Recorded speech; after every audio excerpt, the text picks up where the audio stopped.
Hello, everybody, and welcome to tonight's wonderful broadcast of the Victoris Triumph Series, Week 6. I am your host, Becky Rita, and joining me today, as always, on the desk, we have Moose, we've got TDS, we've got the homies, all here looking to cast and present the best possible show for you, the fans.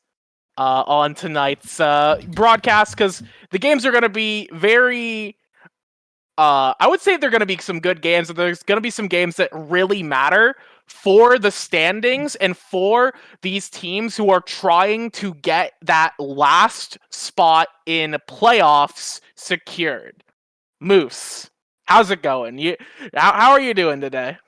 You know, I'm doing well. It's a beautiful day, and it's a great Friday afternoon to be in this Twitch in the Discord with you guys as we get to, get to the finish line. We're almost near the end of the regular season for the VTS, and there is still so much up for grabs that for a lot of these teams, every single game matters, and this is one of those games where it's going to be down to the wire. Yeah, down to the wire indeed. TDS, how are you hanging in there today? How are things going?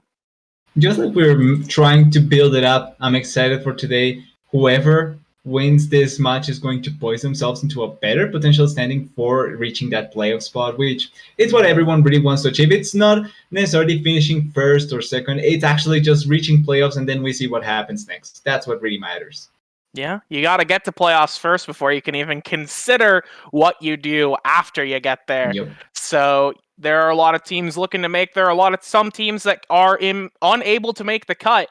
But tonight we have two teams that I believe one of them is absolutely still in the running, and the other is really close to getting knocked out. But they actually do still have a chance for a tiebreaker in the last week, depending on results.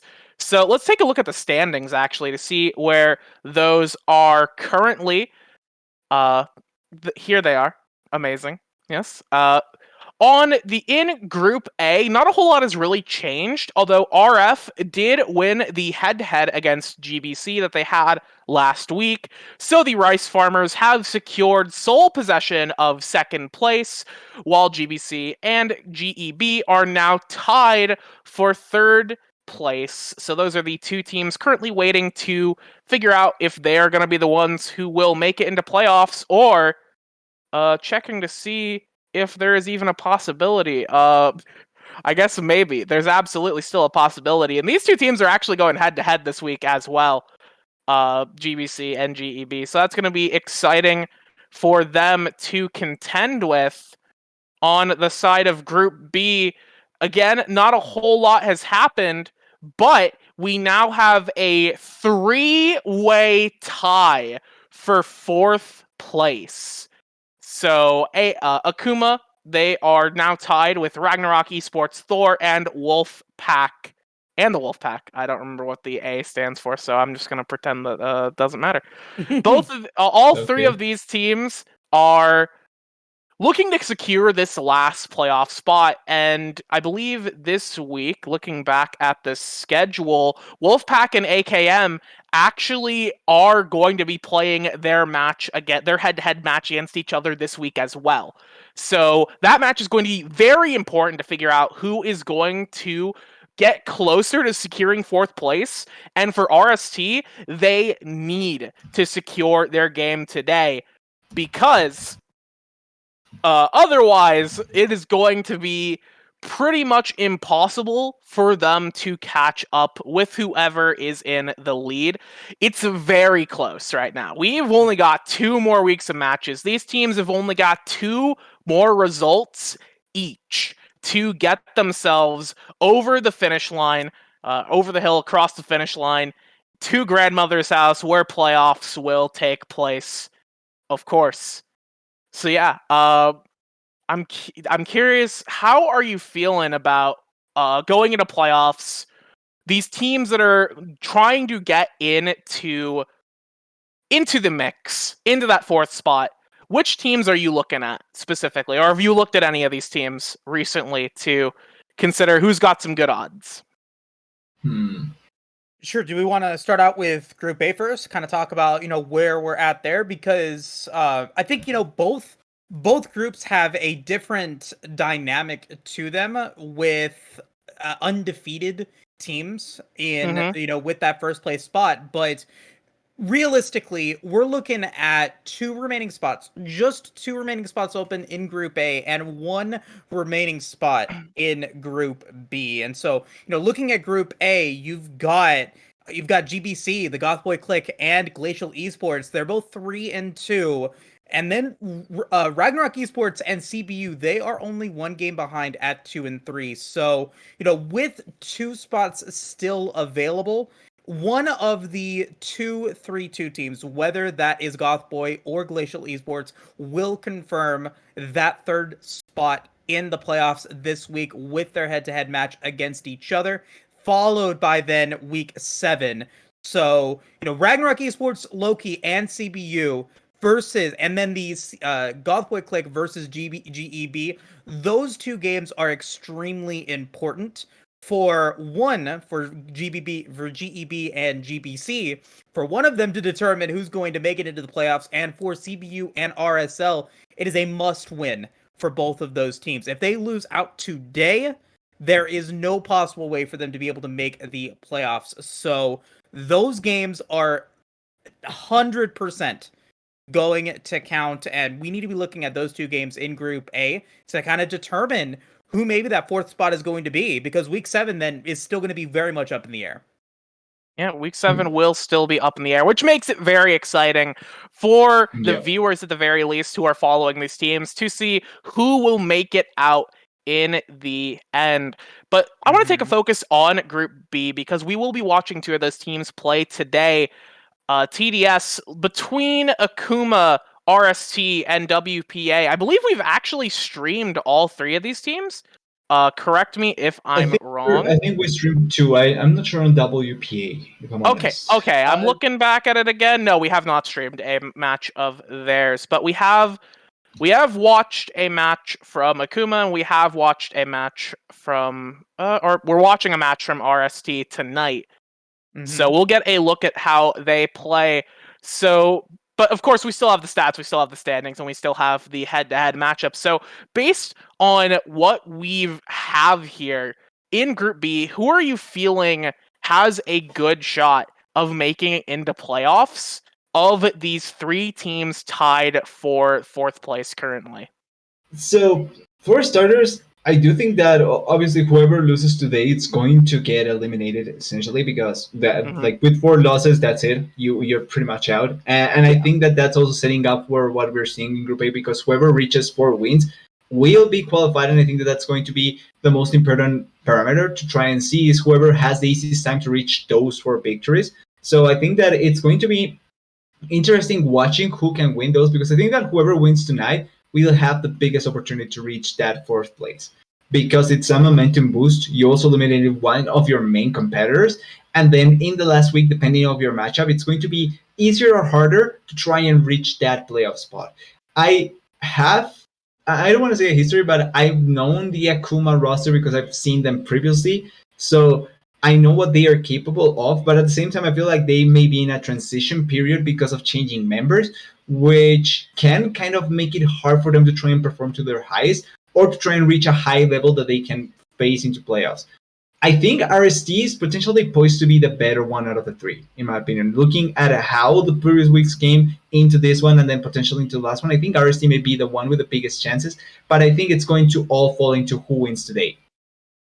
Yeah, it's going to matter both the match between Akuma and WPA, and of course, our featured matchup for tonight, Ragnarok Esports Thor versus the Snow Cubs. Now, we haven't talked about the Snow Cubs because they are on that 4-loss barrier that you were just talking about, that sort of soft removes you from playoff contention. I believe mathematically they do still have a chance to go for a tiebreaker, but it would require... It has a lot of things to work out, and I think it's Moose is shaking his head. He actually can do these breakdowns. Break it down. Break it down. Okay, so we've established before that 4 wins is that mark.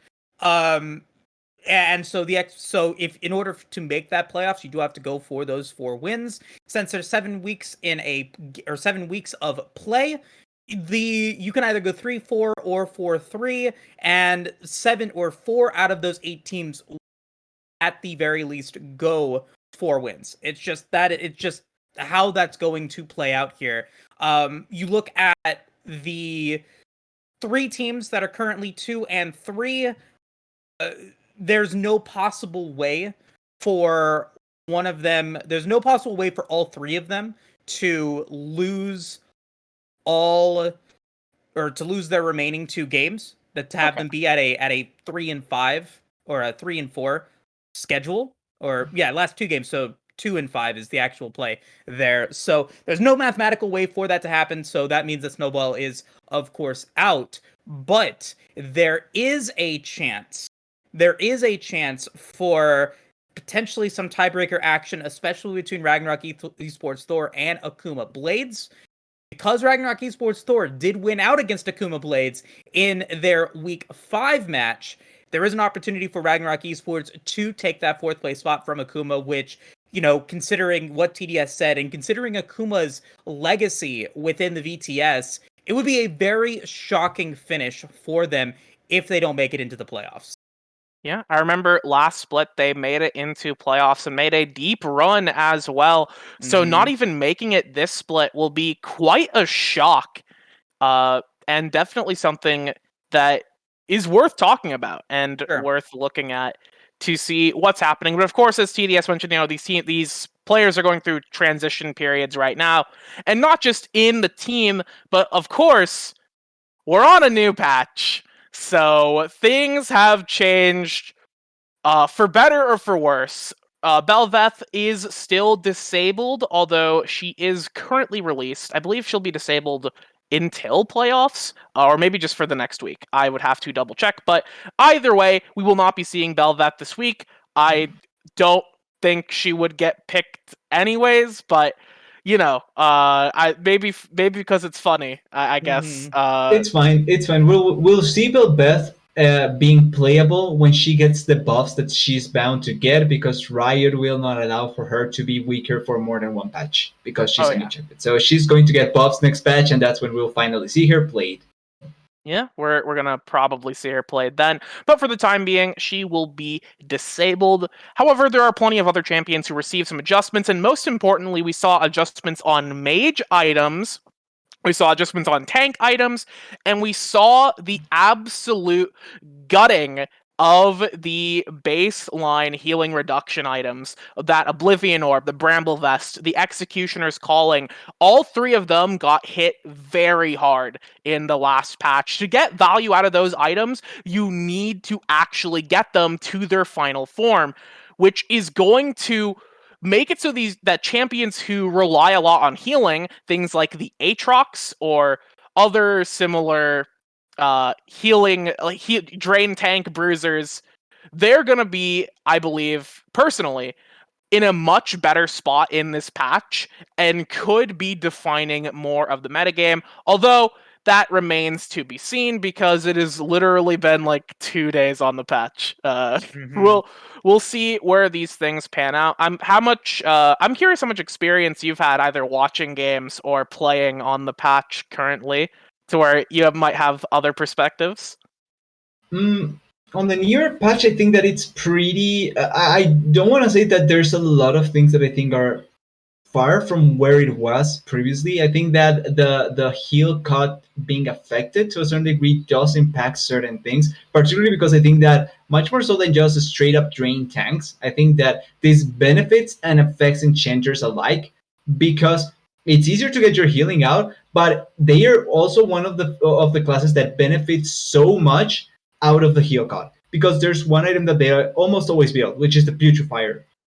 And not being able to get the most out of that item without actually completing it, I do think does affect a little bit, because they don't get immediate access to gold. And I think it's kind of interesting seeing how the dynamic will work, because I think they will still be strong, but I feel like snowballing enchanters will be much more powerful, because they will get access to gold if the team is doing better. And on the other hand, if the enchanter is on the losing side, she's going to be they are going to be almost exclusively meant to try and support the AD carry until they can finally find value towards that Putrefier to then allow for the team. And I think that dynamic is going to impact a lot of how the matches go.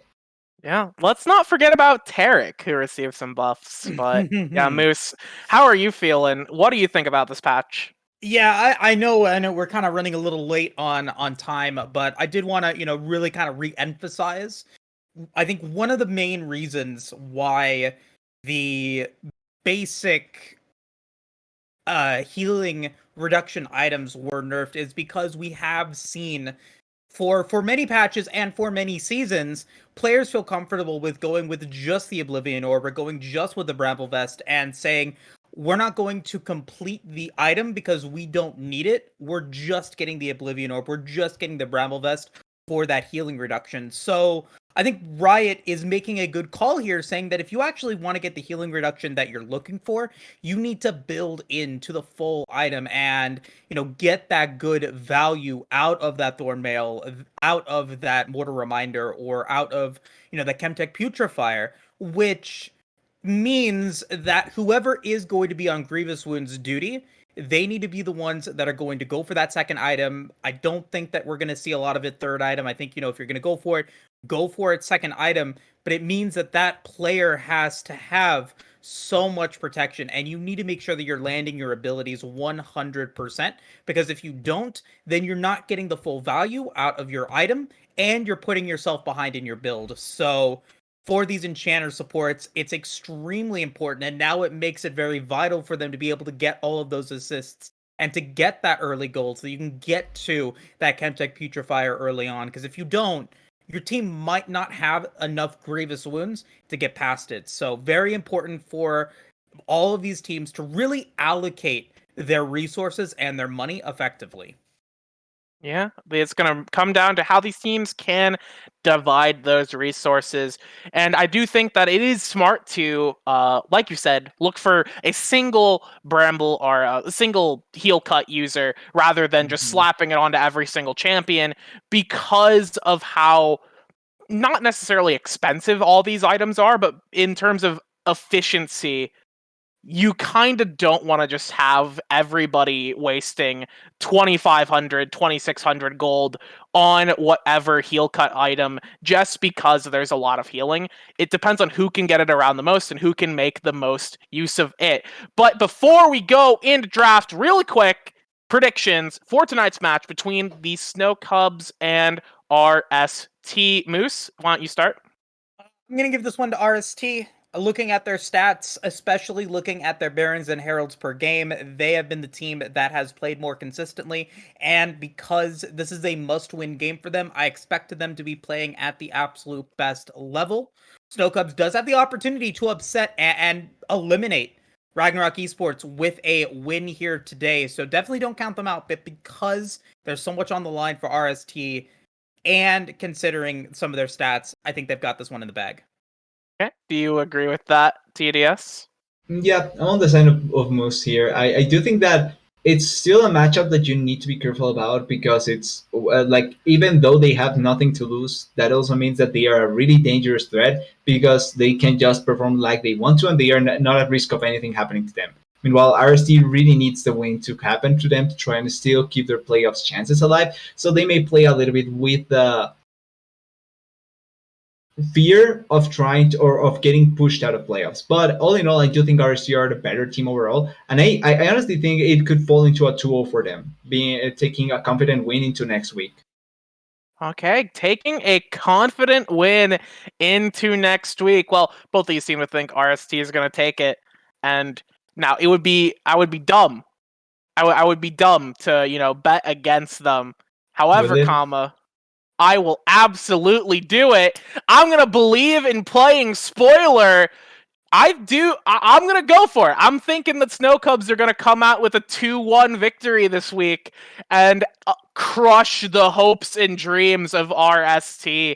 I'm gonna be a believer in the underdog today, because then if you're correct, you look like you're just 5-head gigabrain, greatest player on planet Earth, when really you're just gambling. And that is what we're doing tonight. But I believe we are ready to go ahead and throw it over to draft soon. Soon. Okay, We are Soon. still, one of the teams is still missing a player. So soon question mark. we're currently in the soon question mark zone. So but it's soon enough. Yeah, soon enough, I guess. Mm-hmm. Because I believe we've gone through pretty much everything before we get into this first match. Okay, let's do this. I'm curious, what picks do you expect to see today from both of these teams? Either characteristic picks or things that will be good on the current patch. I know we were talking about enchanters. I've played some enchanters on this patch and they feel really good. So, that's definitely an angle. But what other picks might we end up seeing today?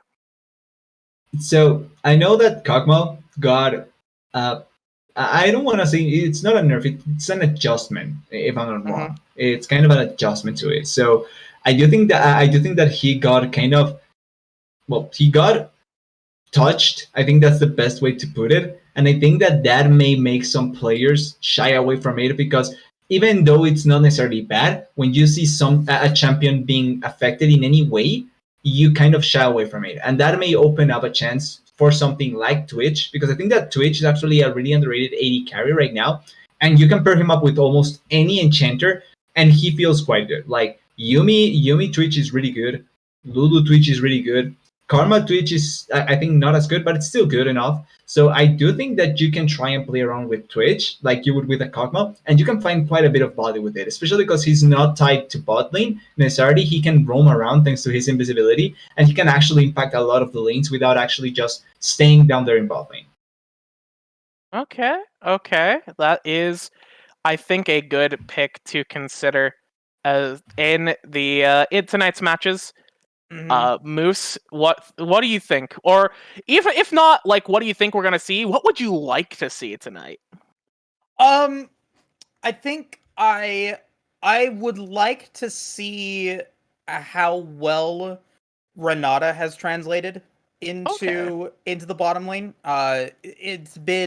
We had an amazing hostile takeover last week on stream, which was phenomenal, a really really great moment. But there are now other supports that maybe are able to do the job of what Renata has been looking for, just a little bit better.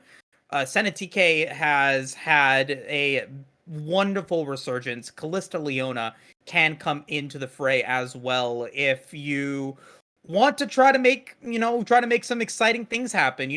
Those are the opportunities that you've got available. But I'm gonna say it again, and I said at the very beginning of 12.10. I'm gonna say it again here. I want to see these players play to their strengths. I want to see them play to what they know is good, and even if it's a pick that isn't top tier, if it isn't like the S ranked champions in your lane, if you got an A tier champion that you feel so comfortable with, play that instead. Still play to your comfort, still play to what you think is going to be able to work out well.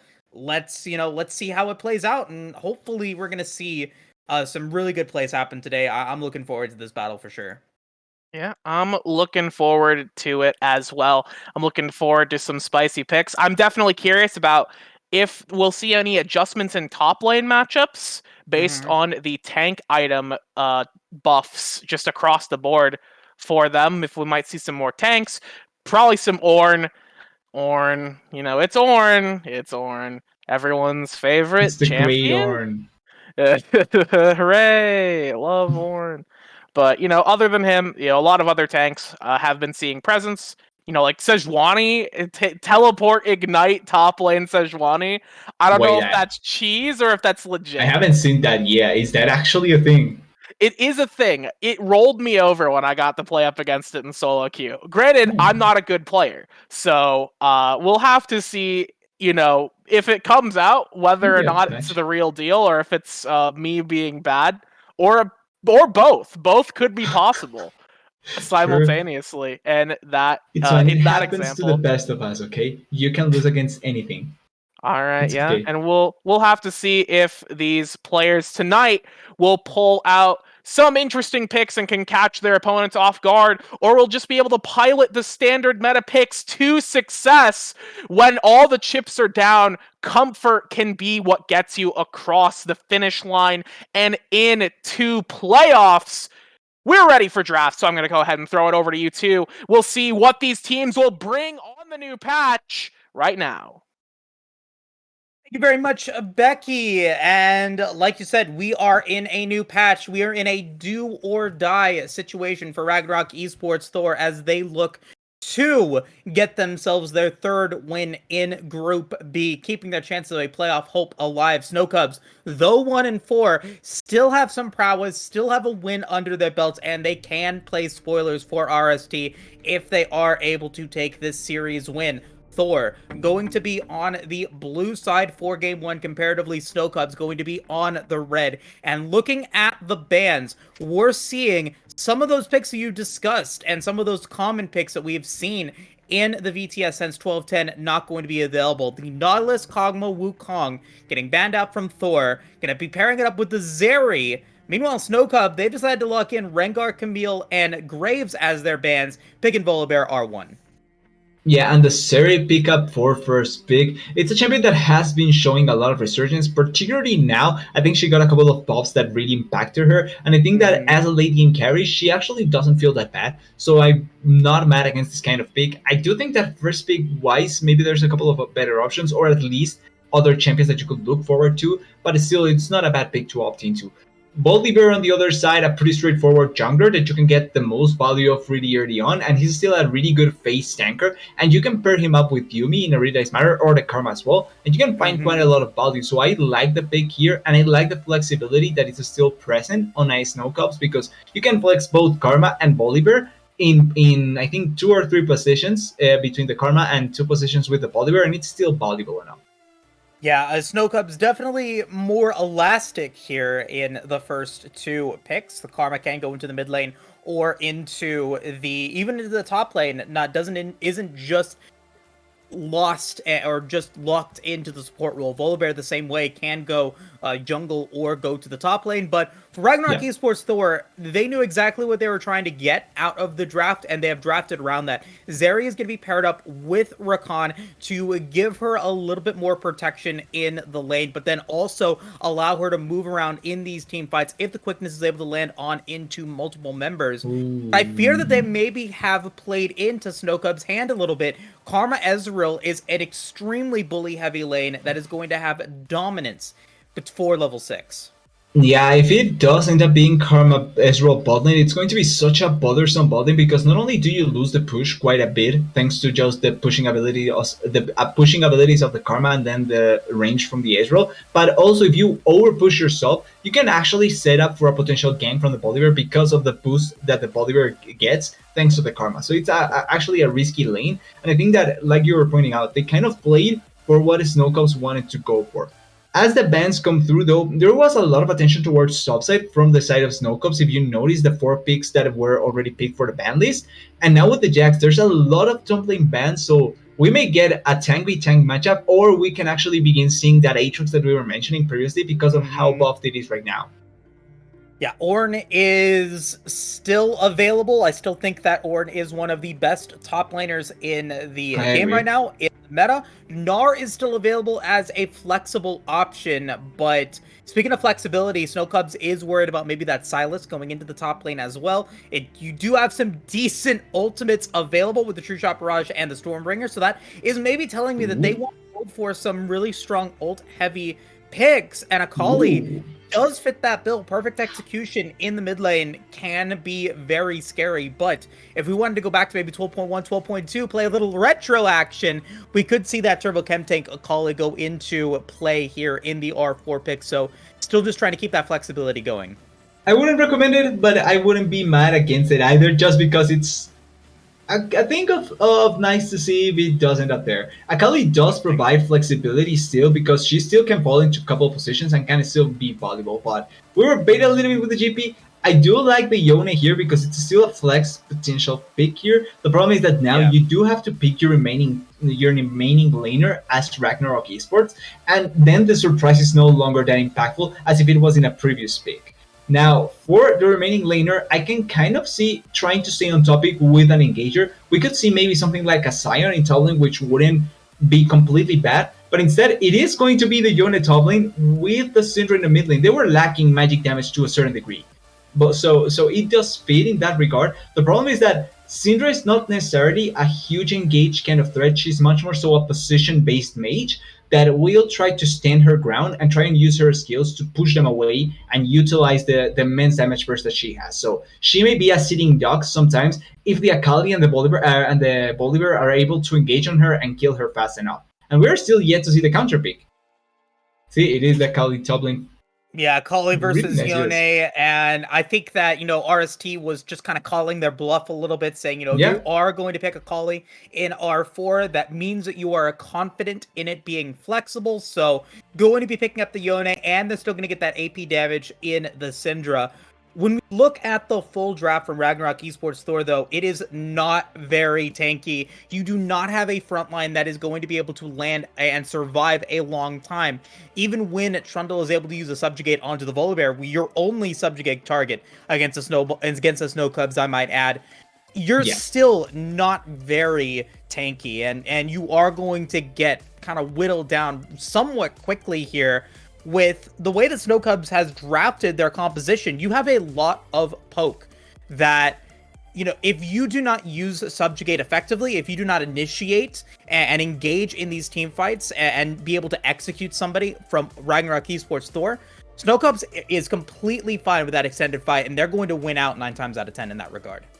Yeah, a long team fight just seems to benefit them so much because, like you were pointing out with the subjugate, it's kind of the only way to try and make this Trundle be as sturdy as possible with the stats stolen from the Polybear. But Sure. it's also an ultimate based champion, which means that Rakan, which is an ultimate based champion as well to a certain degree with I think it's quickness if I'm not wrong, Quickness, and the yes. Yoni as well, with his ultimate, they are really bound to what they can make happen with the ultimate. Not like they don't have a good rotation, a good amount of rotations that they can play with, but they are really relying in this game with the ultimate because on the other side, there's way too much sustained damage that can be done by Snow Cubs that it's kind of hard to go against for Ragnarok Esports. So if they don't win the immediate team fight, it's going to be quite difficult for Ragnarok to try and just out sustain or out whittle down Snow Cubs. Yeah. A couple of things that we want to be looking at, and what I'm actually looking for here from Ragnarok Esports Store, because we both talked about it. We both think that they are the team to win out in this match, Yeah. but there are a couple of things that they need to be able to get done in order to get this ultimate composition to work out. You have to be able to get that quickness to pop off, which means that Rakan needs to find a good Shurelias and to initiate as well as possible. Looking at the composition, you've only got 2 members of the Snow Cubs that aren't able to consistently get away from the frozen pillar, that being the Karma and the Victor, but even then, they have movement speed to be able to get away from that. So in the river, I think we're looking to see those Shurelias be able to come in, try to focus in on those team fights, and just obliterate somebody. If you can take Yeah. down the Victor, or even at or best case scenario the Akali, you're going to be feeling really, really good. Yep, 100%. And they do have the burst damage potential to do that. Like, Mm-hmm. even though I do say they have champions that are based, like Syndra is not our based. If you can get a pick on the river with the quickness, with the CC, and try and burst out one of these 4 champions, because all Snowcubs doesn't have also a huge amount of health on their side. They have the shields from the Karma and 4 squishy champions that will try to survive with that, because apart from that, it's Polybear that will be the tanky one. So you do have a chances to try and look for the backline or one of these 4 squishy champions, burst them out with the Syndra and the rest of the members, and then try and get a numbers advantage teamfight with the remaining ultimates on your side. And that way you can actually look for a potential better way of playing for Ragnarok Esports, which I think they should be able to execute. I think so as well, and it's going to be a big test here for Thor to show us why they can be playoff contenders. We talked about this in the pre-show. We're going to reiterate it again. Ragnarok Esports Thor, this is a must-win game for them to keep their chances of a playoff berth alive.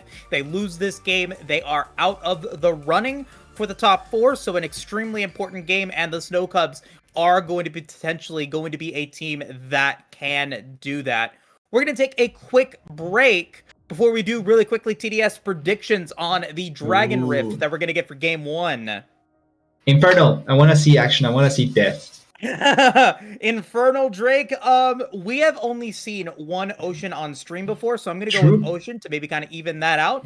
Chat, let me know what you guys think the Soul and Rift is going to be for game number 1. If I see any conversation about that Chemtech Drake, I am not going to be happy, but I can't stop you, so it is what it is. We'll be right back, folks.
Welcome back, everybody. We are here for game number one of the phenomenal Victoris Triumph series. I am host, and I am joined here today by the one and only TDS. And as we get to take a look in at the beginning of this game, we got a 5-point start from both teams. I mean, what's got to be going through Ragnarok Esports Thor's mind going into this battle, knowing that their playoff lives are on the line? Try not to go to Valhalla too quickly. They need to still try and play out and try to get to playoffs. I think that's what they are trying to think about. Sure. I think, it's really fun to see. And, looking at Ragnarok Esports Thor, they are going to be over on the blue side. You got Antiqua playing as the Yone Pussiness playing as the Trundle, Chovy playing as the Syndra, and then Heyoger and Sour Candy as the Zeri Rakan. Meanwhile, over on the red team, it is the Snow Cubs, Lekon, Legom, Lebull, going to be playing as the Akali, the Volibear, and the Victor. And then Dream Day and Lechul going to be playing as the Ezreal and the Karma. Both these teams, they've drafted somewhat interesting compositions, and I'm really excited to see how they play out. Yeah, I think both with ideas to what they have to do. I think one much clearer than the other in a certain way, but still maybe suits their strengths a little bit better compared to what they could have drafted. I also want to point out, I want to give credit to the side of Snowcows because I like their name game apart from Dream Day. Everyone else is left, so pretty on top of that. Is it Lay or is it Le? I think it's Le. I think it's it has to be like French, so Le. Yeah. Yeah. Now you're from Central America. Did you South America. learn South America? Pardon me. Did you learn Portuguese as well, or did you just learn Spanish? No. I mine was just a Spanish. The only country here that speaks Portuguese is Brazil, so we're not forced to that, and it's pretty similar to Spanish. So it's not like we have to learn it. But there's people that do, there's people that don't, but mainly Spanish. I did have to learn a little bit of French though, because of school. Ooh, as we are into the game, it's going to be up against Buell here. He's going to flash away, but he's going to get hit by the Pillar of Ice into the bite. And it's going to be Trundle. It's helping secure that first kill. Chovy, first blood.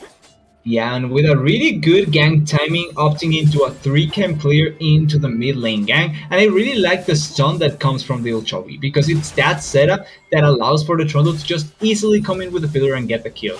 Great setup and great first blood, and I think important for the early stages of the game for the side of RST. Yeah, Chovy, I mean, looking to unleash that power, get to level 6, and then start getting those upgraded abilities and utilize that as we get into potentially our second gank of the game. Gonna be warded out, so Antiqua should be fine, but now with presence known, it could be a decision here for the Trundle to maybe go for a play bottom side.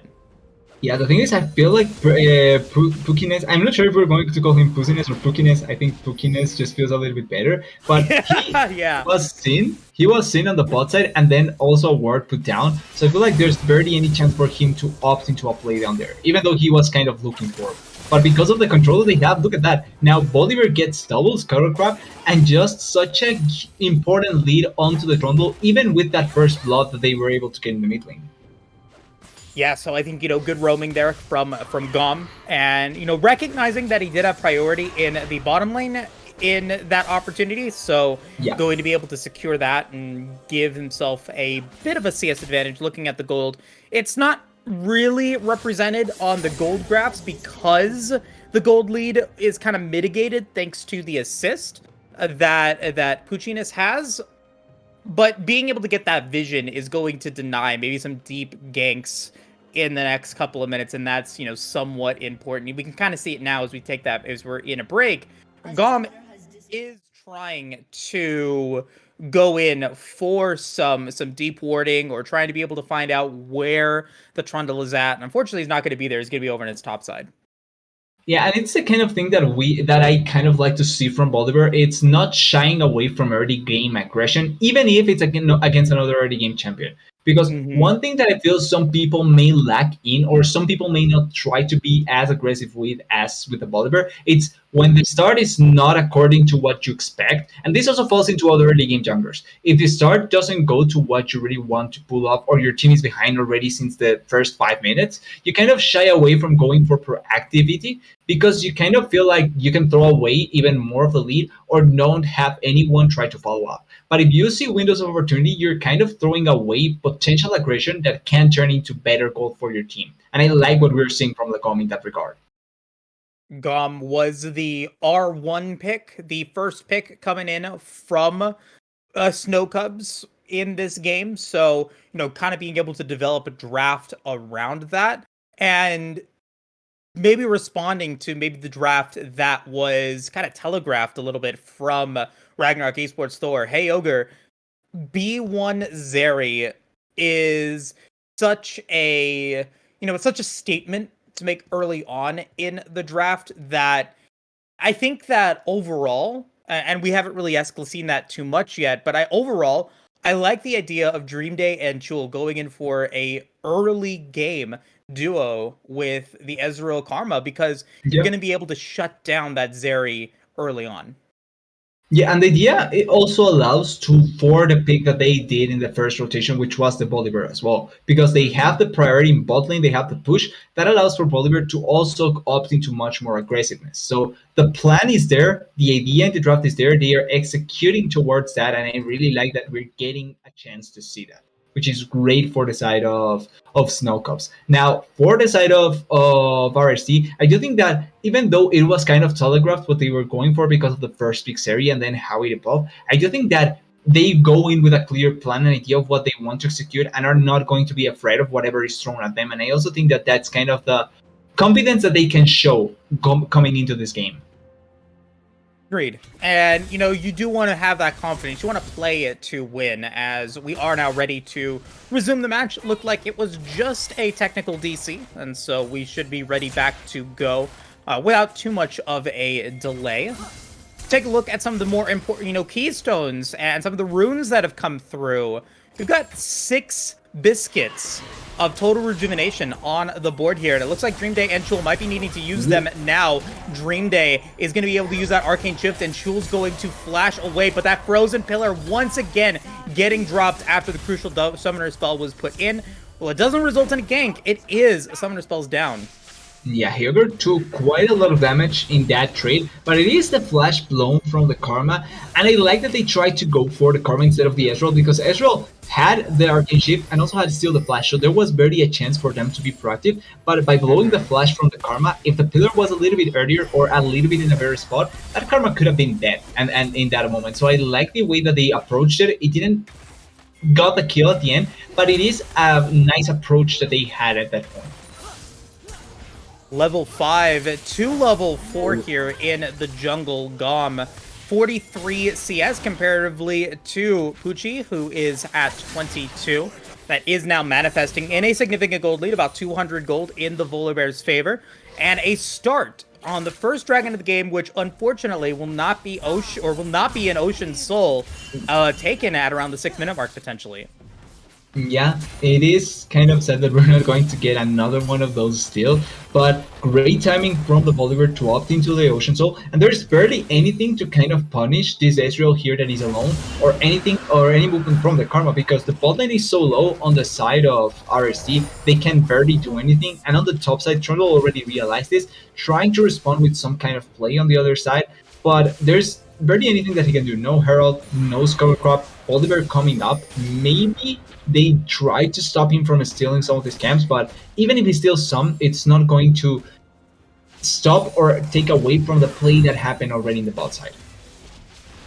Yeah, minute 18 until maybe a response from RST when that Rift Herald spawns. Scuttle Crab is going to be taken, so a little bit of an interesting pathing coming in from Gom. Not only does he take the Scuttle Crab, but then he'll be able to get that blue buff, which should secure him level 6. But the response is continuing from Pucci. He decided to go not only for the Krugs, or for the Raptors, but also was able to get vision onto the Krugs as well. So he is able to make something happen against the Volibear, and is now able to go for the play against with no flash, and no way to potentially get out of this one. Chovy is going to flash forward and will be able to use the Unleash power to be able to pick up Bull, but now are you going to be able to get away from it? Poochie is going to use the Blast Cone, trying to be able to get away, but he didn't get the right angle out of it, and now Chovy getting hit by the root is going to go down. Sour Candy on the way as well, looking to be able to potentially pick up something, and it's Khan, however, with the teleport forward that's going to be able to pick up Poochie. That's the Trundle down. Khan once more, though, is going to teleport forward as the Stormbringer comes through. It's going to be a double kill for the Volibear, but he actually did not take out the tower, so it will end up being Heyoger getting the shutdown. Yeah, getting the trade back onto the...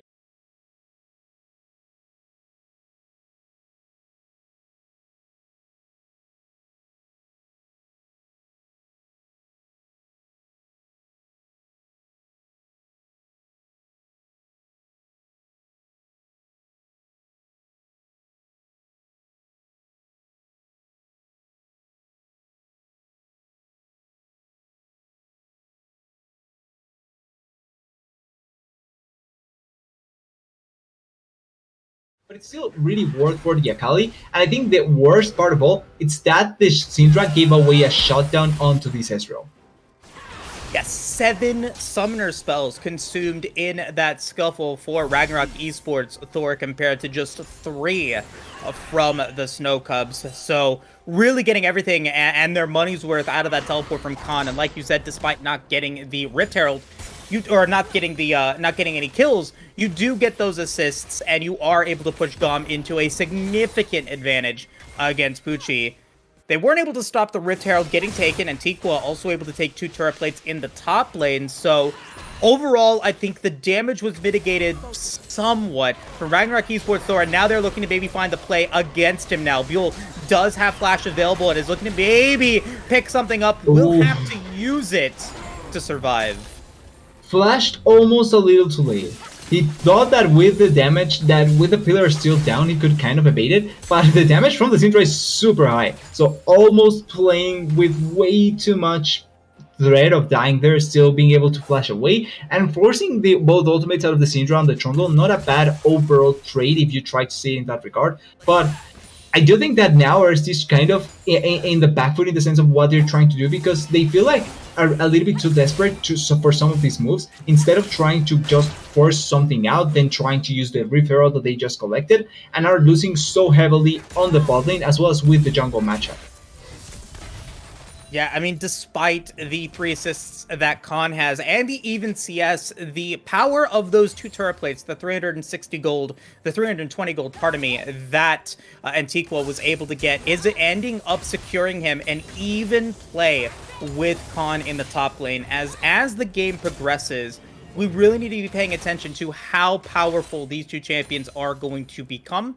They both opted into an early boot, but they're looking to be able to get their mythic items, and at the moment, it looks like Antiqua's a little bit closer, being able to secure that Noon Quiver.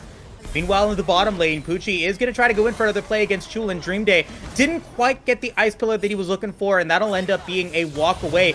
Gom, however, on the way, could have potentially gone in for that Stormbringer, but will decide to back away for the time being. Yeah, even though the Stormbringer can still find value thanks to disabling the turret, teleports are still up. And I think that Antiqua being able to teleport into that play would be disaster for the side of the Snow Cubs. They don't need to force the play.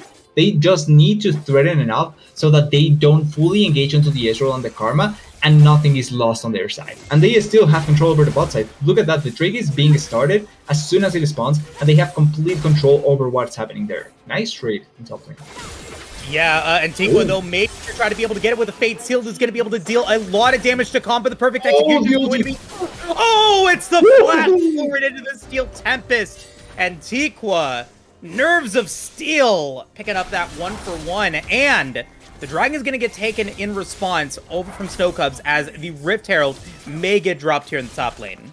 Yeah, that was such a thin line to play with in that play in the top lane from Antiqua, but gets it at the end with the kill. It starts with a great trade, but it looked a little bit iffy with that re-engage from Khan. Still, I really like the ultimate hitting there, and then the flash commitment there. I was thinking if Ignite's on, it's dead. but there's no Ignite on the Akali this game, so there's barely any chance for her to actually get the kill. The cooldowns are not back completely. Ooh, Lichobi. Chovy No flash. doesn't quite have flash up. Yeah, we'll go down. The fourth kill of the game now for Gom, 4-1-0. Yeah, and with how the game is going, even though Lil Chovy is, I still think, a really important factor, it's falling a lot right now into the back of Leone to try and make most of the game come back into play. Because he has a lot of the gold of the team right now, he is 1-0 and has one completed item right now. I can see them trying to make use of Antiqua's power right now to try and salvage what's happening in the bot lane, and then utilize Antiqua, just as I was saying. He's in the mid lane to try to protect it, and he does get chunked down by Bull and by Gom there. Not going to be falling, but is just trying to use his unlocked lane as much as possible. There are no neutral objectives available at the present time. 90 seconds remaining until the Rift Herald spawns, as Dream Day and Chul are looking to be able to go in for a play, but I just get a little bit of damage and nothing else more. Yeah, it actually looked a little bit more dangerous than it in reality ended up being, just because nothing of huge importance hit Heyoger. So it's not a bad play for the side of RST just yet, but they are still just trying to receive waves and not fall down far behind. Actually, I'm completely surprised how close the Seri is. Oh wait. Wow, nice setup as Chul's gonna go down. Sour Candy's gonna go in with the quickness and gets down Chul. Gom with the bounty is gonna try to be able to escape and will use Flash to do so. Nicely set up from Ragnarok Esports Thor, and now they might actually get the kill against Gom. Disaster for the Snow Cubs as Pucci gets the shutdown. Sour Candy is going to try to go forward. Didn't quite get the knock-up onto Dream Day, as we do get the teleport from Khan on the way. Will try to do what they can, but they back away, not giving anything up for that Summoner spell.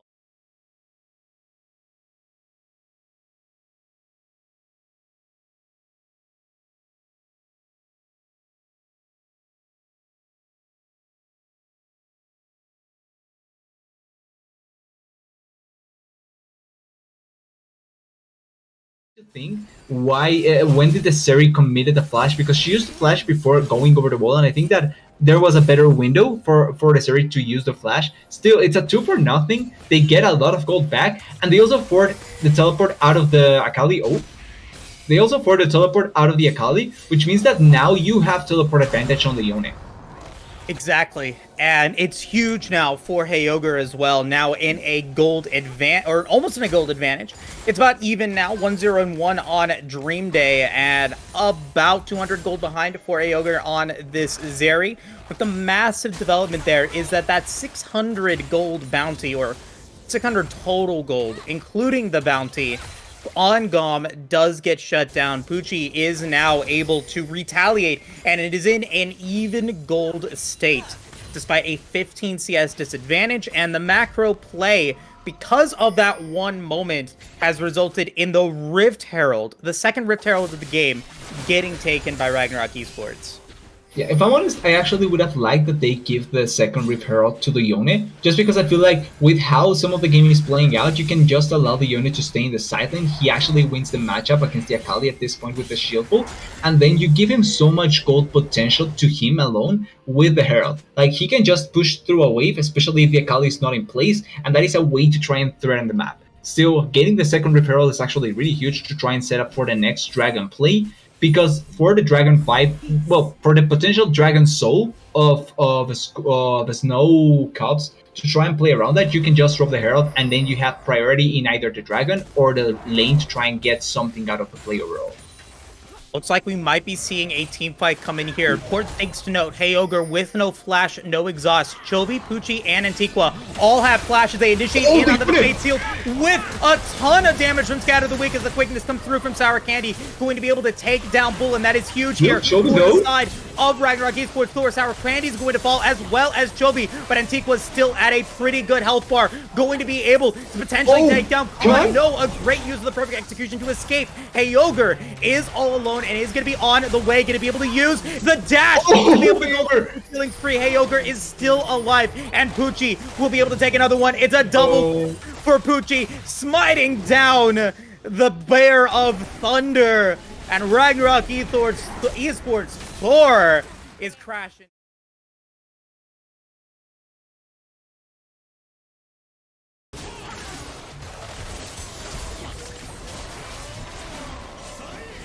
Communication, because I think Lil Chovy could have gotten the stun onto both targets and it's an easier fight to still win. But we see how much value the shield bow gets onto the Seri. Her mobility just feels so incredible, and even if the Seri falls down, the Trundle is still full health. He can do so much if he gets the kill with the smite. I didn't even notice that. But you can still find so much value that the side of RST has, because the Trundle is still full health, and Antigua pushed alone this Ezreal into the side without Ezreal achieving nothing, which means that there was going to be a much advantageous fight for RST at almost any point in that fight.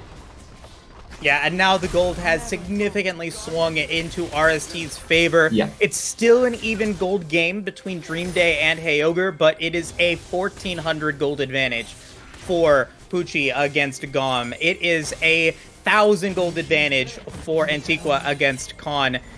You're looking at your carries getting the gold that you need, and even though Trundle isn't necessarily the late game carry, being able to get money onto your front line is going to be somewhat impactful. While we were going into that replay, Heyoger does end up falling, gets shut down, but in that play, ends up taking down the mid tier 1 tower and tier 2 tower thanks to the Rift Herald. Yeah, all in all, it's not like he lost a huge amount of gold, that it's not recuperable, and it's still 2 items on Heyoger is actually quite huge. Ooh. Yeah, Chovy not able to get the scat of the week, but will use the unleashed power as the subject couldn't get used by Khan. Gonna try to flash away from Chovy as they're trying to drop the hammer, but Khan will be able to escape it. Now Heyoger is on the way, is going to be able to get some significant damage into Dream Day as Antigua now maybe going to be in a 2v1 of their own, which does mean that on the top side of the Rift, RST does have the advantage in members, but Antigua is now trying to be able to get away, going to use the Fate Sealed, going to try to delay as much time as possible, but will eventually be going down, I think. 1-0 and 1 doesn't quite have the heroics, will fall to Bull. Well, point and click CC is pretty easy to set up for a kill, so it's just so easy for them to get a kill for the side of Snowcops. On the top lane though, I do think that there was a small misplay on the side of RST, because I think that with the position of the Akali, you could just have set it up so that she has to run away from her turret, and at that point, then the kill becomes easier to execute. But all in all, even if they don't kill the Akali, I still think that the kill on the Yone, as important as that may have looked, is not that huge, because it's not like they are gaining a lot of value elsewhere. Because when you look at what RST did, even without the kill, they were still able to push into the turret and got half of its health, which is quite a bit of importance, because then the Yone can look for that potential side lane play. But on the bot side, they didn't get even close to that, so it's not like they get a huge value out of that Yone kill on the side of Snowcops. No towers getting taken out of that play either, though, from RST, so they just got a couple of summoner spells and were kind of able to disrupt the macro play a little bit there from SC, but Ragnarok Esports Store is still in about a 2,000 gold advantage, but all eyes right now, if you're a Snow Cubs fan, is on Dream Day. 3-0 and 2 does have the Last Whisper in the inventory as well. Very close to being able to get to that 2-item power spike. That Muramana is less than 30 stacks away. And that is when the Ezreal becomes a really heavy power hitter, because of how much damage it hits. Like, he hits good right now, but it's even better when he gets that Muramana fully stacked. So we're just waiting till we finally get to see what he is able to do. Oh, Khan, not again! Don't put for this again! A little bit of deja vu. Khan does not have teleport this time, as the subjugate will get used along with perfect execution. Chovy will have a stopwatch and will use it, and Khan is going to try to be able to escape, and does, thanks to the Shurelias from Jewel. But that means that Khan is extremely low HP. Dragon is spawning in 50 seconds, and for the time being, it's going to be Ragnarok Esports floor with the player advantage on the Rift. Yeah, no Shurelias was used. No, not Shurelias. I mean, Shurelias was used. Ultimate from Lacan was used. And they also were able to push them out of the sideline once again, even if the Syndra is pushed out here, because she has teleport. So this can set up perfectly for the dragon fight in 30 seconds. It's still lacking though from RST that they are not able to collect the kill, because that is when the actual advantage comes through, with being able to utilize that numbers advantage to turn into something important. But still, now we're going to get that next dragon fight, I don't think it's going to be the last dragon fight, but it's still a really huge dragon fight because if there's a clear difference in whoever wins the fight, that can turn into Baron. Yeah, look at how much vision RST has in their inventory comparatively, though. That is going to be something that we got to be looking at, as RST was able to force out Snow Cubs right as the dragon was spawned, so not even a fight needed for RST to be able to secure their second Cloud Drake of the game, and it definitely feels like a Cloud Soul for either team is going to be a distant endeavor, at least 10 minutes away.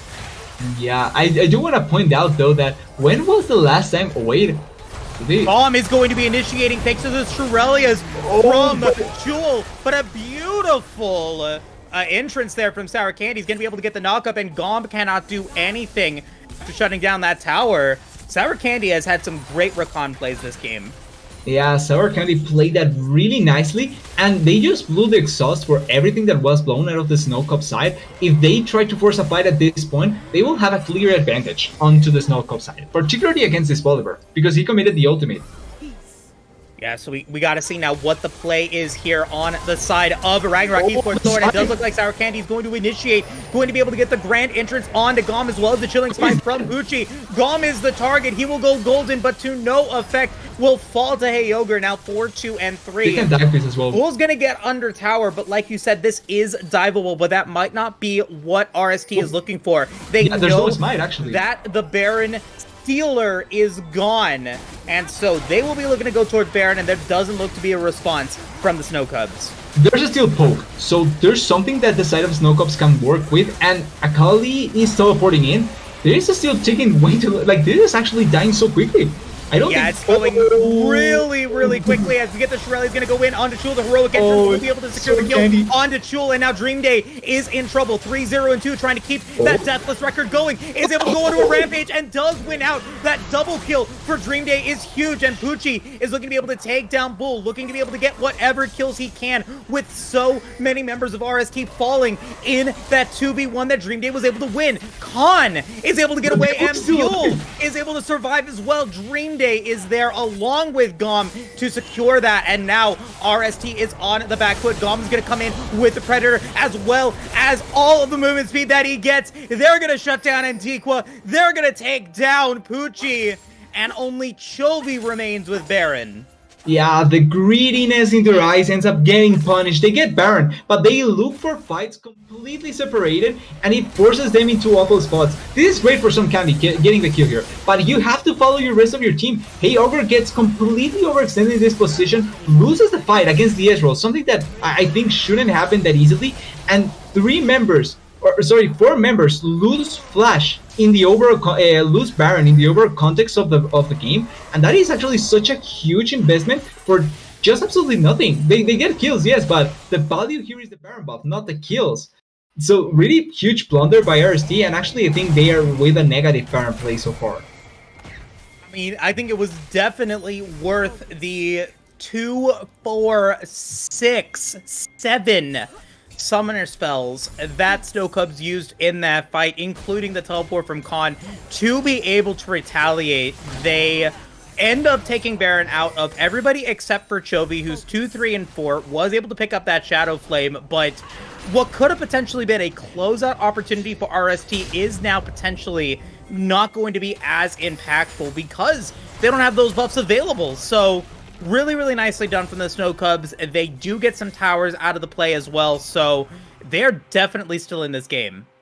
Yeah, they still have the chance, and we were talking about Dream Day, but it really is on his back a lot of these fights to try and turn around. If not for that 2v1 kill that he gets onto the Seri, and then being able to kill Sword Candy, that would have been a way easier fight for RST, and then an easier game, just a closing moment for the game, I think, potentially. But Dream Day has to do so much to try and close out this game, to try and carry this game, in my opinion. He's going to have to now, and he's on 3 items that Sherelle does was his reward for being able to pick up that double kill with Dragon spawning in 40 seconds. This isn't a must-take Dragon for either team, but, you know, considering that they have been scrappy all game, it looks like they are going to be setting up for another brawl here in the next couple of seconds. That is a big item going to be wasted there from Chul, and no Shirelias for the next 30 seconds. Yeah, Shirelia's value here is actually quite high. Oh, Lacan. I mean, they're still looking to try to get some damage in. Khan is going to be down to a quarter HP, gets nothing out of that flank.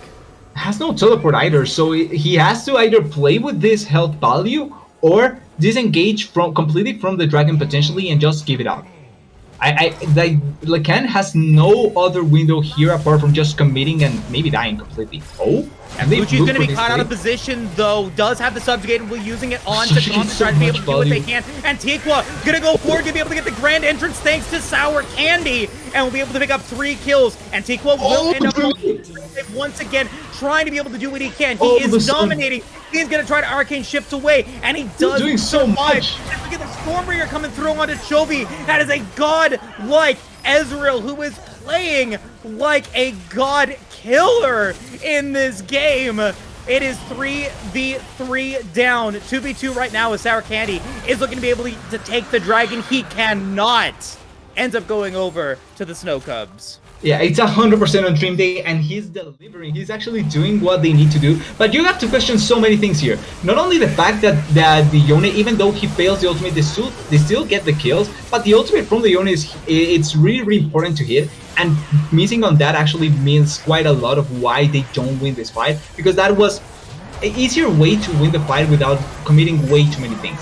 Also, the other thing that I want to point out that I think RST needs to not do, it's Trundle cannot be far away from his team. I do understand that he almost didn't die, but he is the front line in this game. He and the Rakan are the front liners. If he just gets caught out of position completely, he's not finding a lot of value for his team. He's finding value for himself, not for the team. And I think that that's a huge mistake that RST needs to not play against with if they want to keep on winning this game. On the side of Snow Cubs, though, I do gotta say, Dream Day is doing as much as he can, even though it's becoming harder, a little bit harder on him. He still is performing so well, has yet to die, and has done so much to get as much damage as possible in each fight. Yeah, level 16, Ezreal's Antiqua is going to go in for the 1v1 against Khan, is going to miss the Fate Sealed, and Antiqua might be able to get something out of this one. Is going to get hit by the Shuriken. Khan's going to go golden, and he's going to try to flash away, but Dream Day will secure that legendary kill, and does use Flash out of that exchange. Yeah, Antiqua is missing so many things in these fights, just allowing for the opponents to get an opportunity to try and punish him. And I understand wanting to go for the silent play, but if you're going to go for that, you cannot miss. Like, you have no right to miss, because that's just going to mean you're going to lose the fight 100%, like we're seeing. Yeah, losing the fight and also losing the first inner structure against RST. That bottom tower is going to go down. Antiqua does have teleport with 13 seconds remaining on the death timer, but neither team is really poised to go for the Baron, which did just spawn.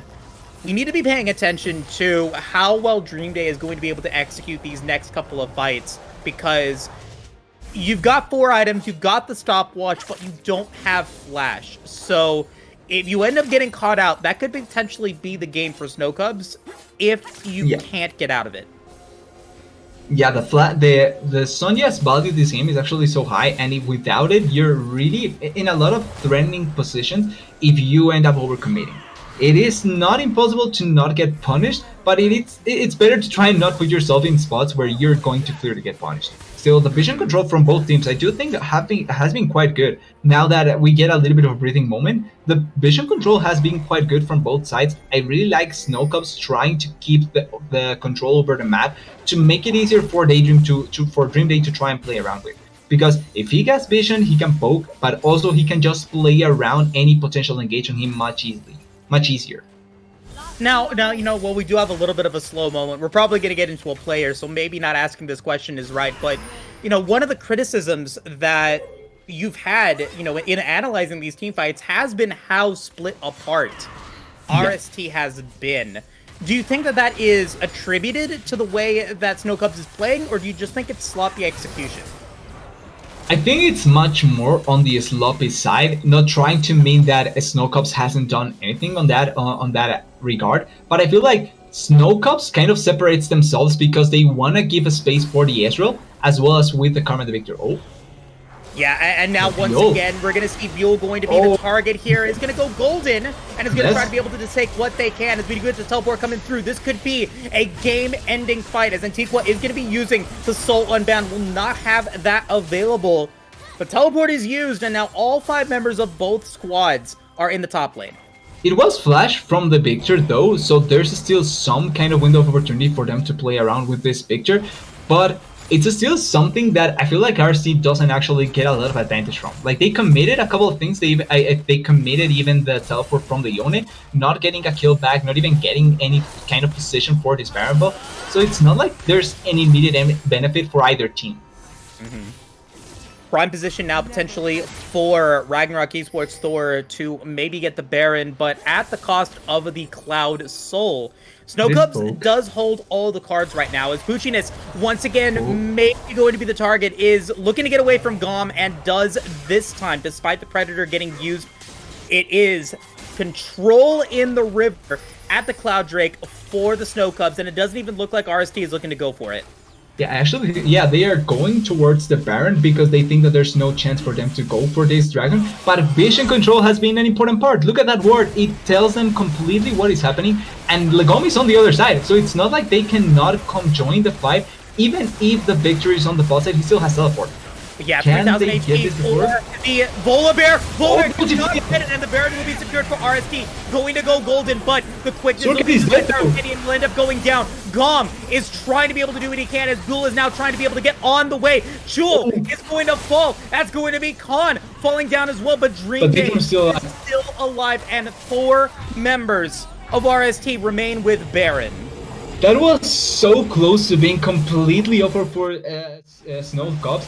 But with the commitment, they do commit for the Baron buff, even if they are seen. The Victor is still late to arrive to the fight, even with teleport, so it's not completely bad for the side of RST. And the ultimate, I was actually super worried with that Yone ultimate failing there, because that actually gave opportunity for Legom to steal it. But great smite timing from the Trundle to secure it, and then importantly, the Heogar doesn't die. Shieldable value in that play. Heogar doesn't die, gets the kill onto the Akali, and they are able to disengage. If Heogar dies there, that's a teamfight win for Snowcubs, because Dream Day has complete positioning and advantage to just run the teamfight with the skill shots as well as just his mobility.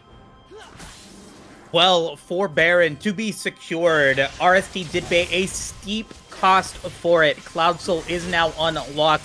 That extra movement speed for Buell and for Dream Day, after utilizing ultimate, can be masked and keeping them safe in these fights. So we're really looking to see RST use this Baron to full effect, as Pucci is going to be potentially in trouble. He's going to try to flash away, as Khan will use perfect execution to get out of a sticky situation. Predator will get used as well, but 4 members of the Snowcubs are now looking to defend the bottom lane. Yeah, a lot of members down there. They are trying to push with the Baron buff, and they need to have members with the Baron buff buffing it up. Still, the defense has already been quite good from the side of the Snowcubs. Antiqua.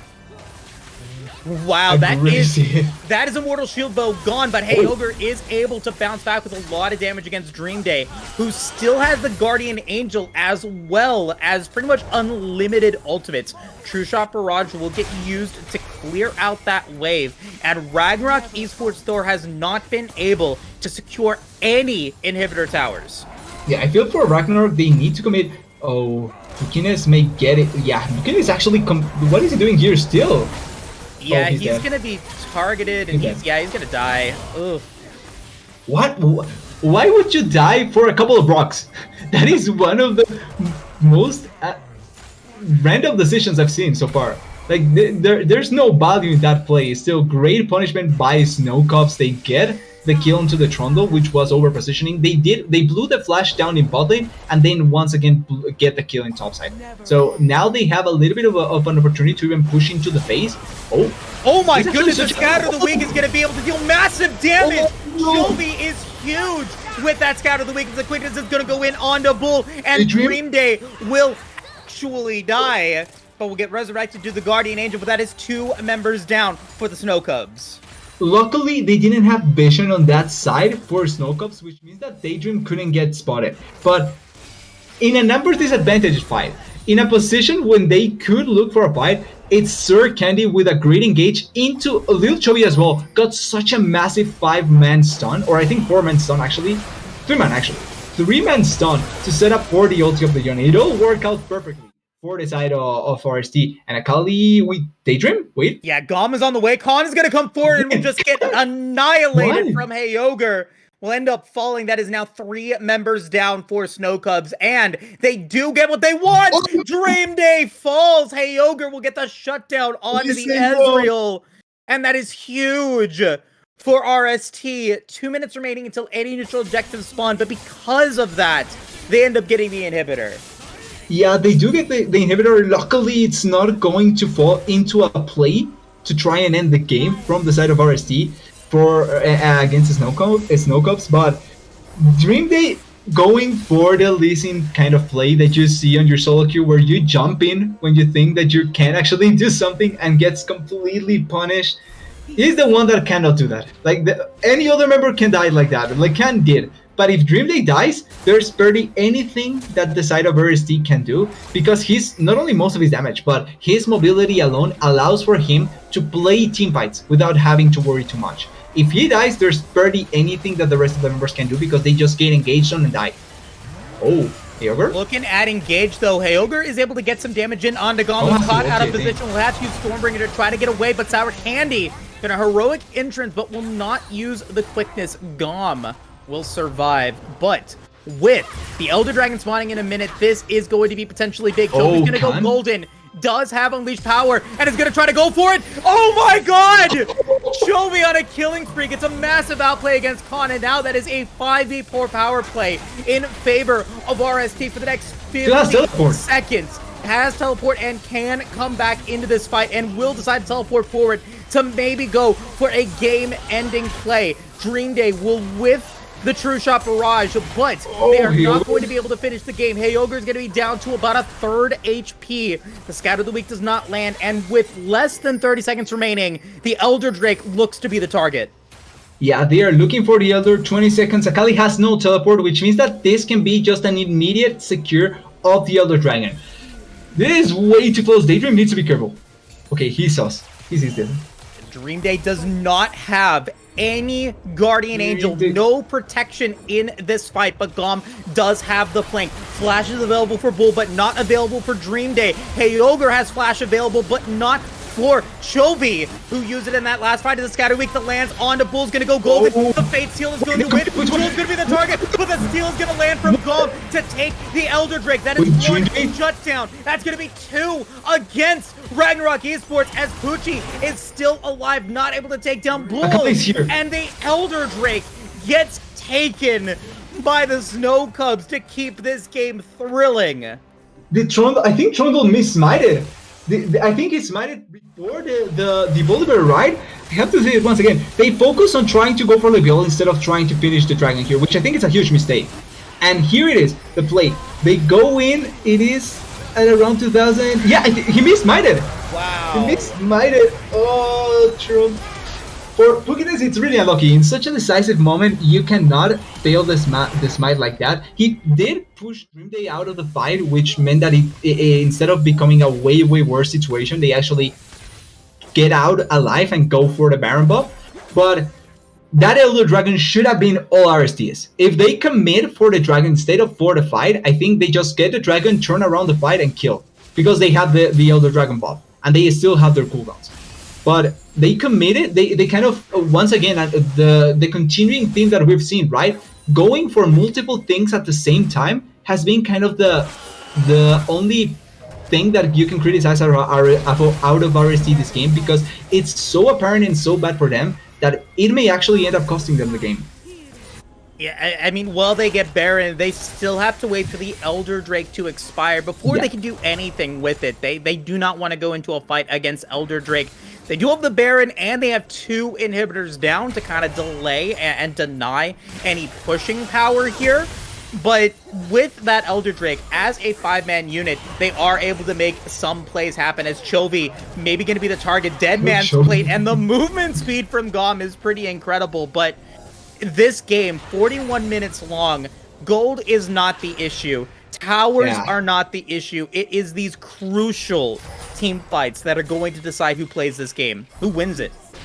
Yeah, importantly, like you're pointing out, the gold is no longer a big enough issue. Like, we're just going to get support with items, but apart from that, everything is going to be pretty similar. Importantly, both AD carries with 6 items. We're going to see who can carry harder with each of the AD carries.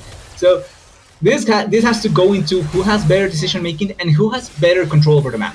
Vision control is going to be even much more important here, because whoever can see the opponent, whoever has enough control over what the opponent can do, or what the opponent will do, will be able to just pull off the trigger easier and be able to get the teamfight win.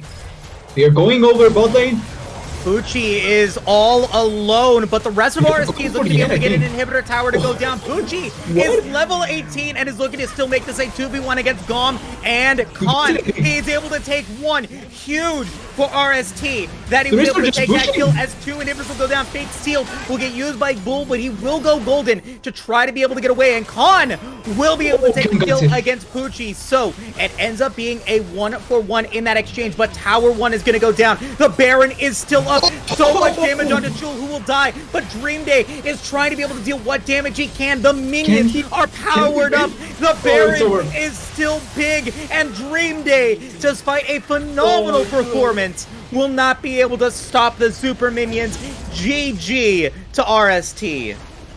That was crazy. That just went from 0 to 100 in just a couple of seconds. Everything out of control in a lot of the points of the game. But like there's a lot to talk about. First of all, before we talk about the winners, I do want to say Dream Day played that game as well as he could with the tools that he had. He had to carry a lot of the team fights, and it becomes hard on you when the enemy team can realize that you're the main damage dealer, that you're going to be the one that creates most of the trouble on the enemy side. You get just collapsed on and killed. He tried as hard as he could, but there was a point that it was just going to be so impossible.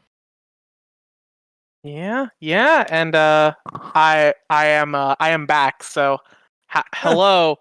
Wow, that game was something else. That was quite an exciting game one. A lot more back and forth than I think any of us really expected. Even though I predicted the Snow Cubs to win, that was just one of those funny throwaway predictions. But I had no idea it was going to be as close as it was. And unfortunately, despite the fact that Snow Cubs had some good objective control in terms of securing those dragons and getting those important steals, they just weren't able to convert anything out of it. And I think it just came down to the fact that the champions that RST had were just so strong and did much better with the full item builds in that late game state than, a team that is depending on Ezreal exactly. So it was definitely, I think, a great showing from both teams, even though Ragnarok Esports took that game one. But I have to know, before we take a break, I need to know what you two take away from this game. Let's start with, because there's a lot to take away for both teams, whether you won or lost. Let's start with Moose. I want you to break down what RST can bring away from this game. 1-0 on the series, looking to close it out in the next game, but it was sloppy. What can they do to make it cleaner? Yeah, it was a really messy game, I think, and they let Dream Day kind of take away a lot of what RST was looking for, especially in the early game. I think that overall RST played the comp the way that they needed to. They knew that they couldn't win in the early game, which is why we saw Gom be able to get those early dragons, and we saw some topside priority from Pucci to try to be able to get some kills in. But overall, their team fighting was the biggest issue for me the entire game. When you're playing this 5v5 composition where you need to land those quicknesses and you need to try to get everyone clumped together so you're able to get as much damage as you can with those Scatter the Weaks, you need to be able to stay together and you don't need to get outflanked. And that's exactly what the Snow Cubs were able to do on multiple occasions. If RST wants to continue to win, and if they want to win this next round, I want to see them coordinate their team fights tighter and utilize the tools in their toolkit more effectively to get those plays in. Because, and I want to point this out because there's one moment in this game that really gave RST the wind in their sails to win it, and that was the massive scatter the weak from the Syndra in the jungle. Had that not happened, the momentum of the game might have just gotten too much out of control because of those sloppy team fights. So, one bad team fight from the Snow Cubs ends up resulting in them, losing the game. But overall, their team fights, their mechanics, their early game was really, really strong. Okay, and TDS, for the Snow Cubs, what do we want to see this team do to sort of get solve the issues that they had in game one? And granted, there's only so many times you can say, just dodge it. Just dodge the Syndra. Just dodge the ability, Smile. What can this team do fundamentally to give them a better edge in game two and hopefully turn the series around back in their favor? So to me, I think the biggest thing that I would try to put into them is much more so than just playstyle or anything like that. I would say it's decision making in certain important situations. Because like the play with the Syndra that we saw in the jungle, that is just for trying to play onto what the enemy team wants to, because you know that they have champions that benefit from small places. Like small corridors are super good for Rakan, not only for Syndra, because yes, Syndra hits the stun, but Rakan can hit a quickness, an amazing quickness in that position as well, because it's such a small clumped up area that you can just make the most out of your account if you're Yone or if you're Syndra. And I feel like that's the kind of decision that will hinder you in coming games if you don't make a correction onto that. And I think not only that happened as well, in the last play of the game, the fight between the Trundle and Bolivar and Kali, I think that that's a huge blunder on the side of Snow Cubs, because that fight happened already previously, and Trundle wasn't losing that. The Trundle lost because three other members collapsed onto him. You need someone else to deal the damage onto a Trundle in that area, and Akali and Bolivar weren't the ones. So I feel like we're lacking from them a little bit much more of decisiveness in terms of certain decisions in the game that will push them over. Because I think Dream Day played well, but a lot of the instances that he showed him playing well were on the back foot instead of being proactively from the side of Snow Cubs. And I think that they need to correct that. Okay, so for RST, we need to see some better team fighting and better coordination in those late game scenarios. And for the Snow Cubs, we want to see we want to see smarter play, I guess, Mm-hmm. We want to see better movement from the team to more proactive play. That's the word I was looking for. Proactive play to get things moving along. But we're going to go ahead and take a quick break. When we come back, we'll be in the draft for game 2.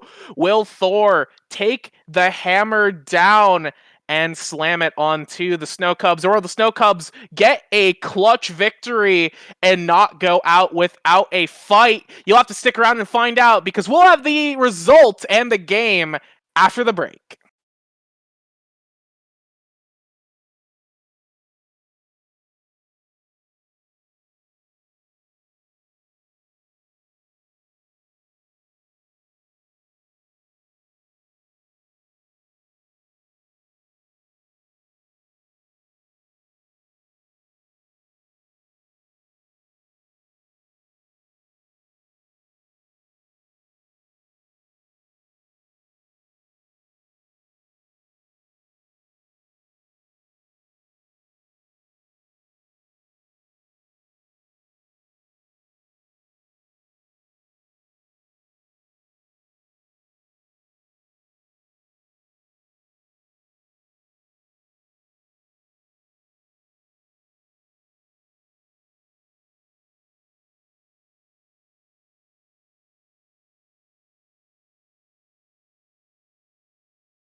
Welcome back, everybody. Welcome back. We are ready to jump into game 2, and both of these teams are looking to be able to take another win here in the Victoris Triumph Series Week 6.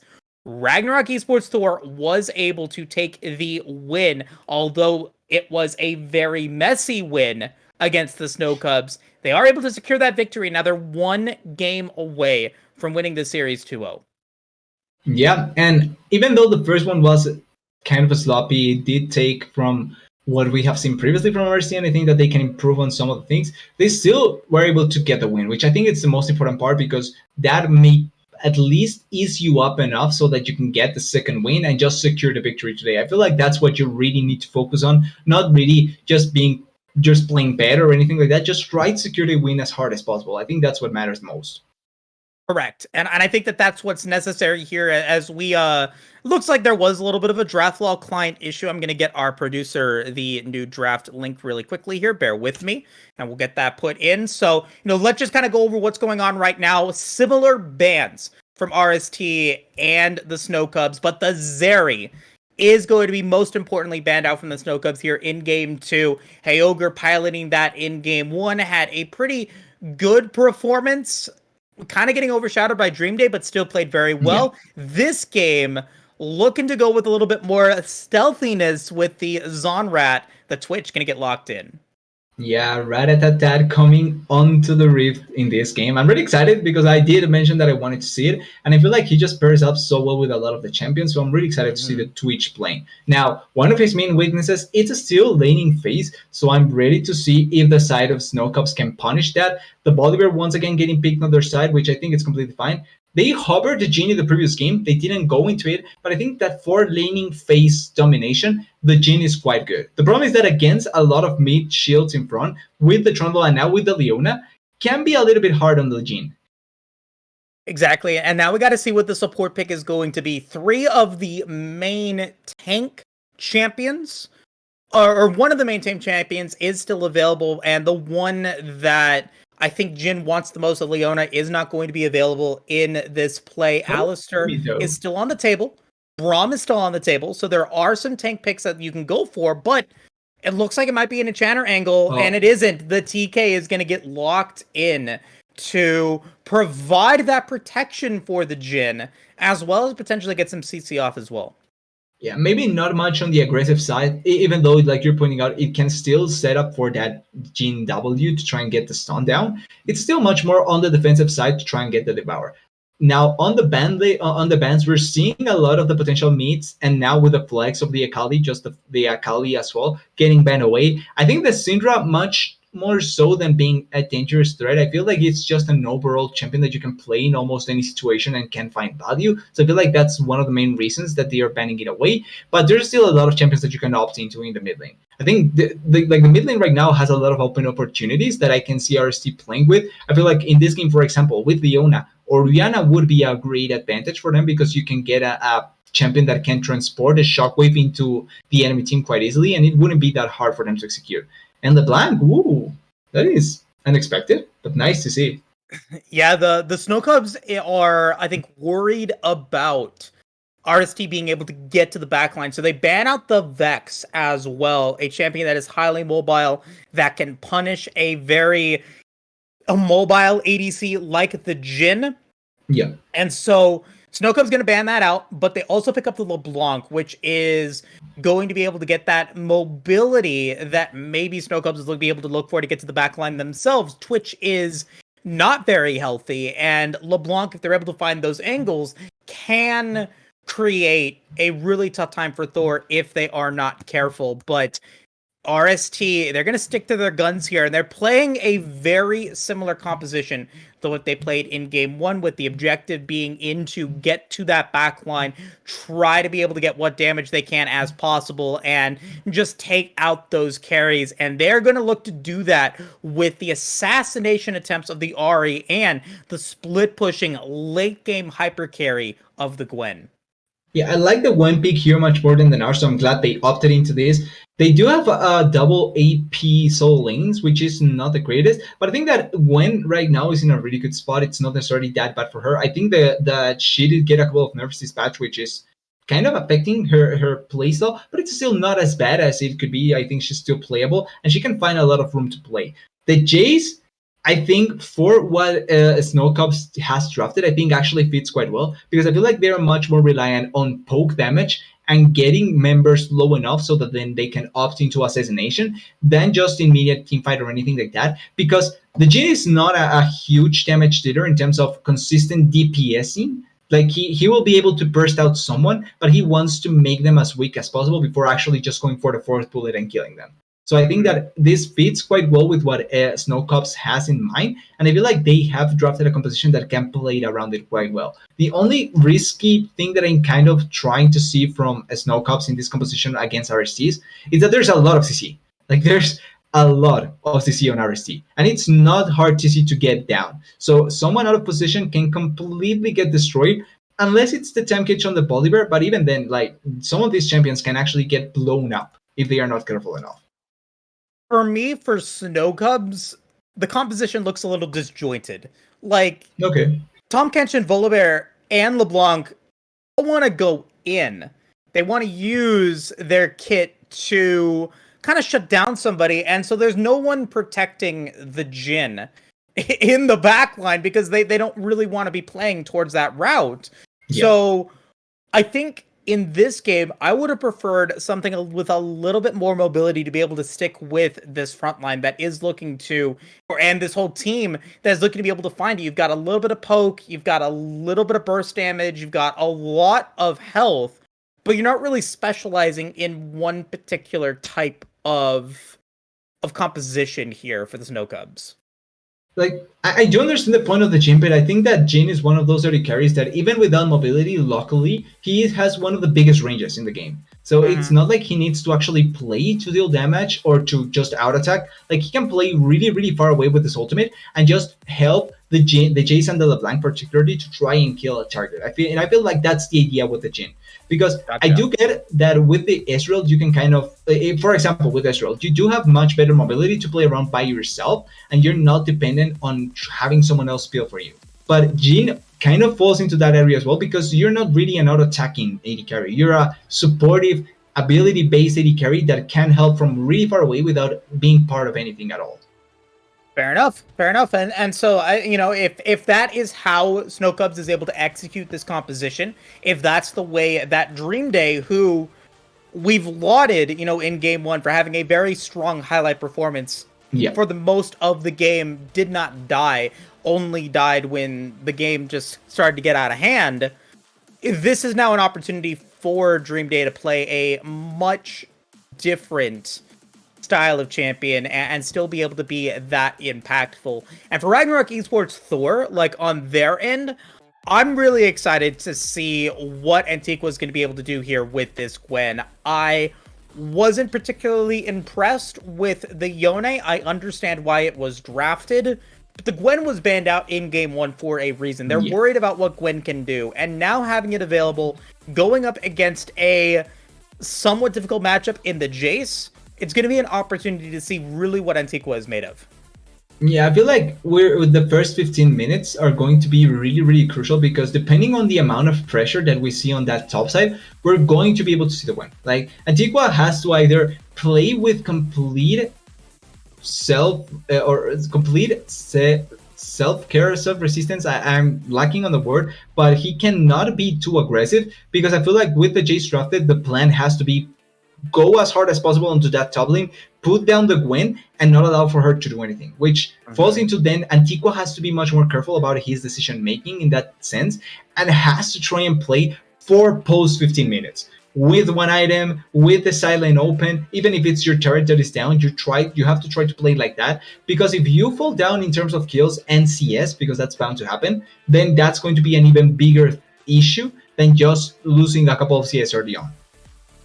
Very excited to see how this game is going to be played out for both of these teams. Remember, the significance of this battle for Ragnarok Esports Thor cannot be more important. If they win out in this series, they have a good chance of potentially making playoffs, but if they lose, they are eliminated. So, must-win situation for Ragnarok Esports Thor. Before we take it to a quick break, I gotta ask you one more time. Prediction on the Drake and the Rift 4 Game 2 TDS. It went for Infernal last time, and I want to go for it again. I feel like we're getting an Infernal today, so I will go for Infernal. I will double down with you, TDS. We're going to get an Infernal Soul 4 Game 2. Don't go anywhere, folks, though. Game number 2 is just about to begin for the Victoris Triumph Series Week 7, Week 6. We'll be right back.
Hello, hello, hello, everybody. We are back. VTS Week 2, or Week 6, pardon me, game number 2. I just keep on getting my numbers mixed up. I don't know what's going on today. It's a lot of numbers. It's a lot of numbers, a lot of names, it's a lot of acronyms. It's like I've never done this before or something. I don't know.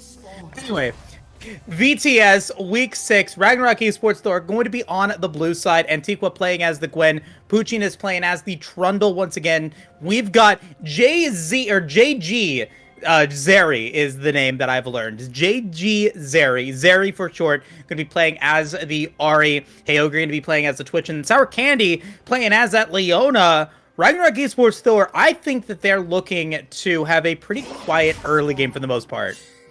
Yeah, I think that they shouldn't look for a super huge early aggression, although I can kind of see them trying to opt into that. My main thing that I'm trying to think about while watching this, or while watching the screen right now, it's is it typical for Twitch to take Ignite in bot lane? Is that a thing? Is that an actual thing? If you want to secure kills, and I think that that's what we're seeing here. Hey Ogre with the Ignite, Sour Candy with the Exhaust. You've also got Jay-Z Zeri playing with the Ignite as well, so it's only a 1 teleport game comparatively to 2 for the side of the Snow Cubs. Khan going to be playing as that Jace, Gom as the Volibear, Buell as the LeBlanc, and then Dream Day and Chul playing as the Jin TK. They are playing very safe with that Ignite Cleanse. Yeah, with the cleanse and the exhaust as well, having their power there, it's going to be quite nice for them. I do think though that I find it surprising not taking double ignite in the bot lane, not because you will lack damage or anything like that, but because of the cleanse. Because with the cleanse you can kind of take away from the ignite, and then even with the exhaust it's not necessarily that bad for the Jhin, or vice versa. But I think with the double ignite or doubling down on one of the summoners at least makes it so that the cleanse doesn't find a lot of value anyway. Jewel and Dream Day, I think, playing the early game very well. They recognized that they did not want to give the level 2 advantage to Sour Candy with that Zenith Blade. And so going to be able to deny that here in the game, and we'll be able to get some damage in onto Heoger as well. When do you think Twitch just starts to dominate this one? Really quickly, as we potentially get our first gank of the game. Never mind, Jay-Z Zeri is going to be able to flash away. Meanwhile, Dream Day, cleanse and flash and ignite, and the kitchen sink is going to be enough. First blood going to go over to Poochie, and Jewel going to flash forward, will get the chomp and will not survive, giving the kill over to Jewel, making it a 2-for-1. So you wanted me to say when they will dominate. I don't think they will dominate a lot of the laning phase, but they will certainly be able to be aggressive for their skills. This is great. Well, we don't get the immediate access to that, but this play is great because it's forcing onto the playing bot lane first of all, blowing the flash and the cleanse, but also getting the stun down onto Dream Day anyway, so it's still forcing the value out. And the double ignite, double cleanse, or the ignite cleanse still found value. It was 4 summoners for the flash as well from Pookiness, but it's still a double kill that they get down in bot lane. And the trade for the Trundle, it's not that good because it goes into the pockets of the Tam Kench. So it could have been a better, at least, trade for a Snow Cubs that doesn't get anything. Oh, the Chuckle's dead, no flash. Yeah, Jay-Z Zeri without flash is going to try to get the electrocute damage, but tried to go in for some ward clearing. Can't even do much there and will fall to Gom, being at the right place.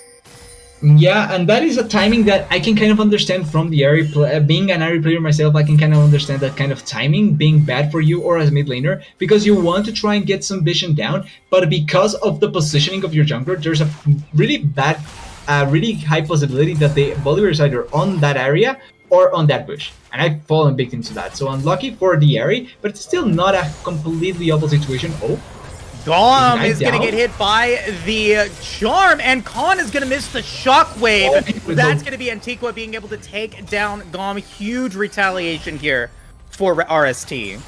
Yeah, and it goes into the Gwen, which would have had an awful time in the early laning phase. She was already having it with 10 CS down, but now with that kill, she can get the CS down in turret and then teleport back. She still has to teleport, so it's a really good moment for Antiqua to be able to just come back into lane and get the most out of that kill that she just got. We may even see a gank potentially with the Trundle being in the area.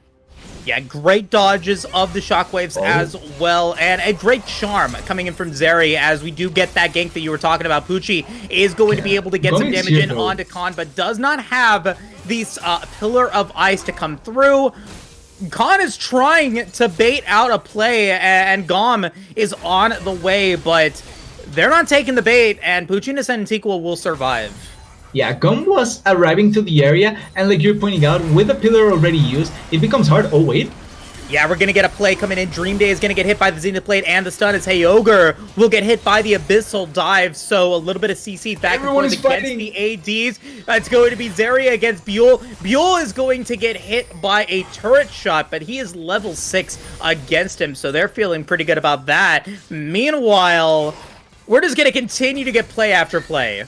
I just want to see everyone fighting and see who gets on top of each side. Like, do we have a 3-for-0? Do we have a 1-for-1 in each situation? Trundle is down here in bot lane, so we may see a play soon enough. They are forcing. Yeah. Yeah, they're on the way. No Chul flashes does here. have Abyssal Dive, though, so looking to be able to get away, but he's going to go right into the waiting arms of Poochie without flash. Now he will fall, and good guy Poochie will give the kill over to Hey Ogre.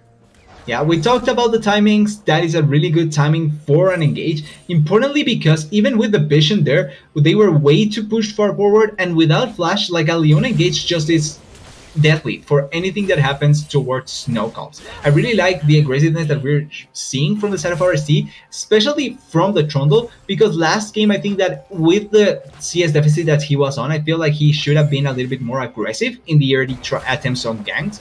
And this time around, without a deficit, he's being much more aggressive and achieving much more down there in the bot lane.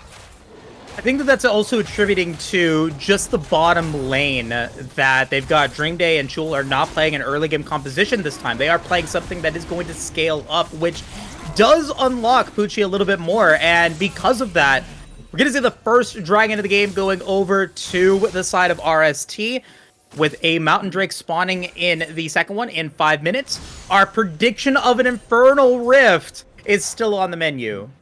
Yeah, let's hope for it. I really want to see teams fighting to try and get a kill, which is always great to see. And with this dragon that is coming up, like, even if it's not going to be the Mountain Soul, which is quite nice to have, it's still a really good dragon to get for the resistances that you anyway will get. Like, the value in those are actually quite good, so whichever team gets it will have quite a nice amount of resistances to play with, even without having the soul. I want to ask you something now as well, but we're gonna hold that thought for a second. As we do get the Jay-Z Zeri flashing and missing the charm, Khan is gonna try to make this potentially a 1-for-1, but a great pillar of ice. Poochiness is on the way, but Antiqua not able to finish the job with the needlework, and now this is a play that they have to commit to. Bull is going to be able to come in and will take down Jay-Z Zeri, and it's going to end up being Antiqua being able to get the kill against Khan. And now Bull trying to be able to get away with the distortions, going to get slowed by the chomp. Antiqua is on the way, wants to try to be able to pick it up as we get the pillar of ice, going to get used. The blast gun's going to be on the way, but Bull not able to get away. Will use the ultimate distortion to survive. Yeah, and I have to say, Lil Chobi a little bit disappointing in how the play came to be. Oh, wait. Yeah, Poochie will miss one of the curtain call shots, but is going to get hit by 3 of them. And Gom is on the way, using the flash to get away, but that's going to mean Rift Herald most likely taken. Yeah, they did still have flash, so it was barely going to be a bad situation there for Pukines unless he gets way too greedy. It's still a nice force that the Snow Cubs are able to pull off here with them getting the Herald, and I think they are going to use it on the top side because I feel like they want to try and snowball this Jace a little bit more, particularly because I think bot lane is pretty equal, although Twitch is actually in quite a good spot. So I'm kind of interested in seeing where does the Herald go. But commenting on the play that we saw previously with the 3v3 in the top side, I think that the Chovy could have played a little bit more aggressive in how he used the Fox. I always forget the name of the ultimate. Fox Rush, Foxfire, Spirit Rush for the ultimate. Spirit Rush, yeah, the ultimate, the Spirit Rush, because I think that with the 3 charges you can dash in once to try and bait something out, dash out because you have the distance, and then dash out once again to try and create a space between you and the Jace. And that is just makes it easier for you to play the fight out because of your mobility usage. Imperial Chain's going to land on it to Sour Candy, as well as the Deadly Flourish. So just, you know, that chain CC that you're able to get. Hey Ogre, though, is looking to maybe try to find something, but a use of the Abyssal Dive will keep Chul alive. Now my question, because I think we are going to get a little bit of downtime. Maybe. What is your opinion? What is your opinion of the minion dematerializer, especially on the Ahri? I think it's depending on what you want to do on the champion, because I feel like it's not a bad rune overall and you define value, but most of the time I am not into having the minion dematerializer because I'm a lane kind of player. So I feel like if you want to play for lane, for trying to get a kill and then moving out, I think you don't really want it. But if you're trying to move around the map, then I do get it. Oh. Antiqua gonna drop the needlework as well as the solar flare, going to be responded by Dream Day popping that cleanse, so its ultimate for Cleanse, which is a pretty good trade, and that play in the top lane ended up just resulting in some damage against both sides. Yeah, the Wind was trying to just mainly push out so that she could back and get the steel-plated caps, because I think that that's what she really wants to have in this matchup already. Try to just survive the immediate damage of the Jace.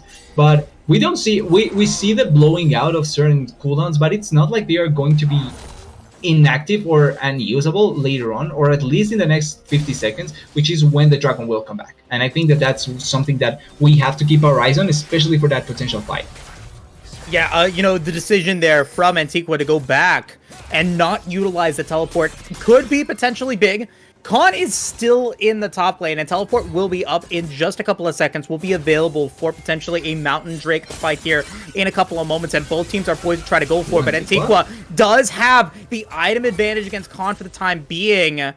Will end up forcing a lot of damage out of Antiqua, and Khan is staying there. Meanwhile, Antiqua is on the way as the Rift Herald does get spawned in the mid lane.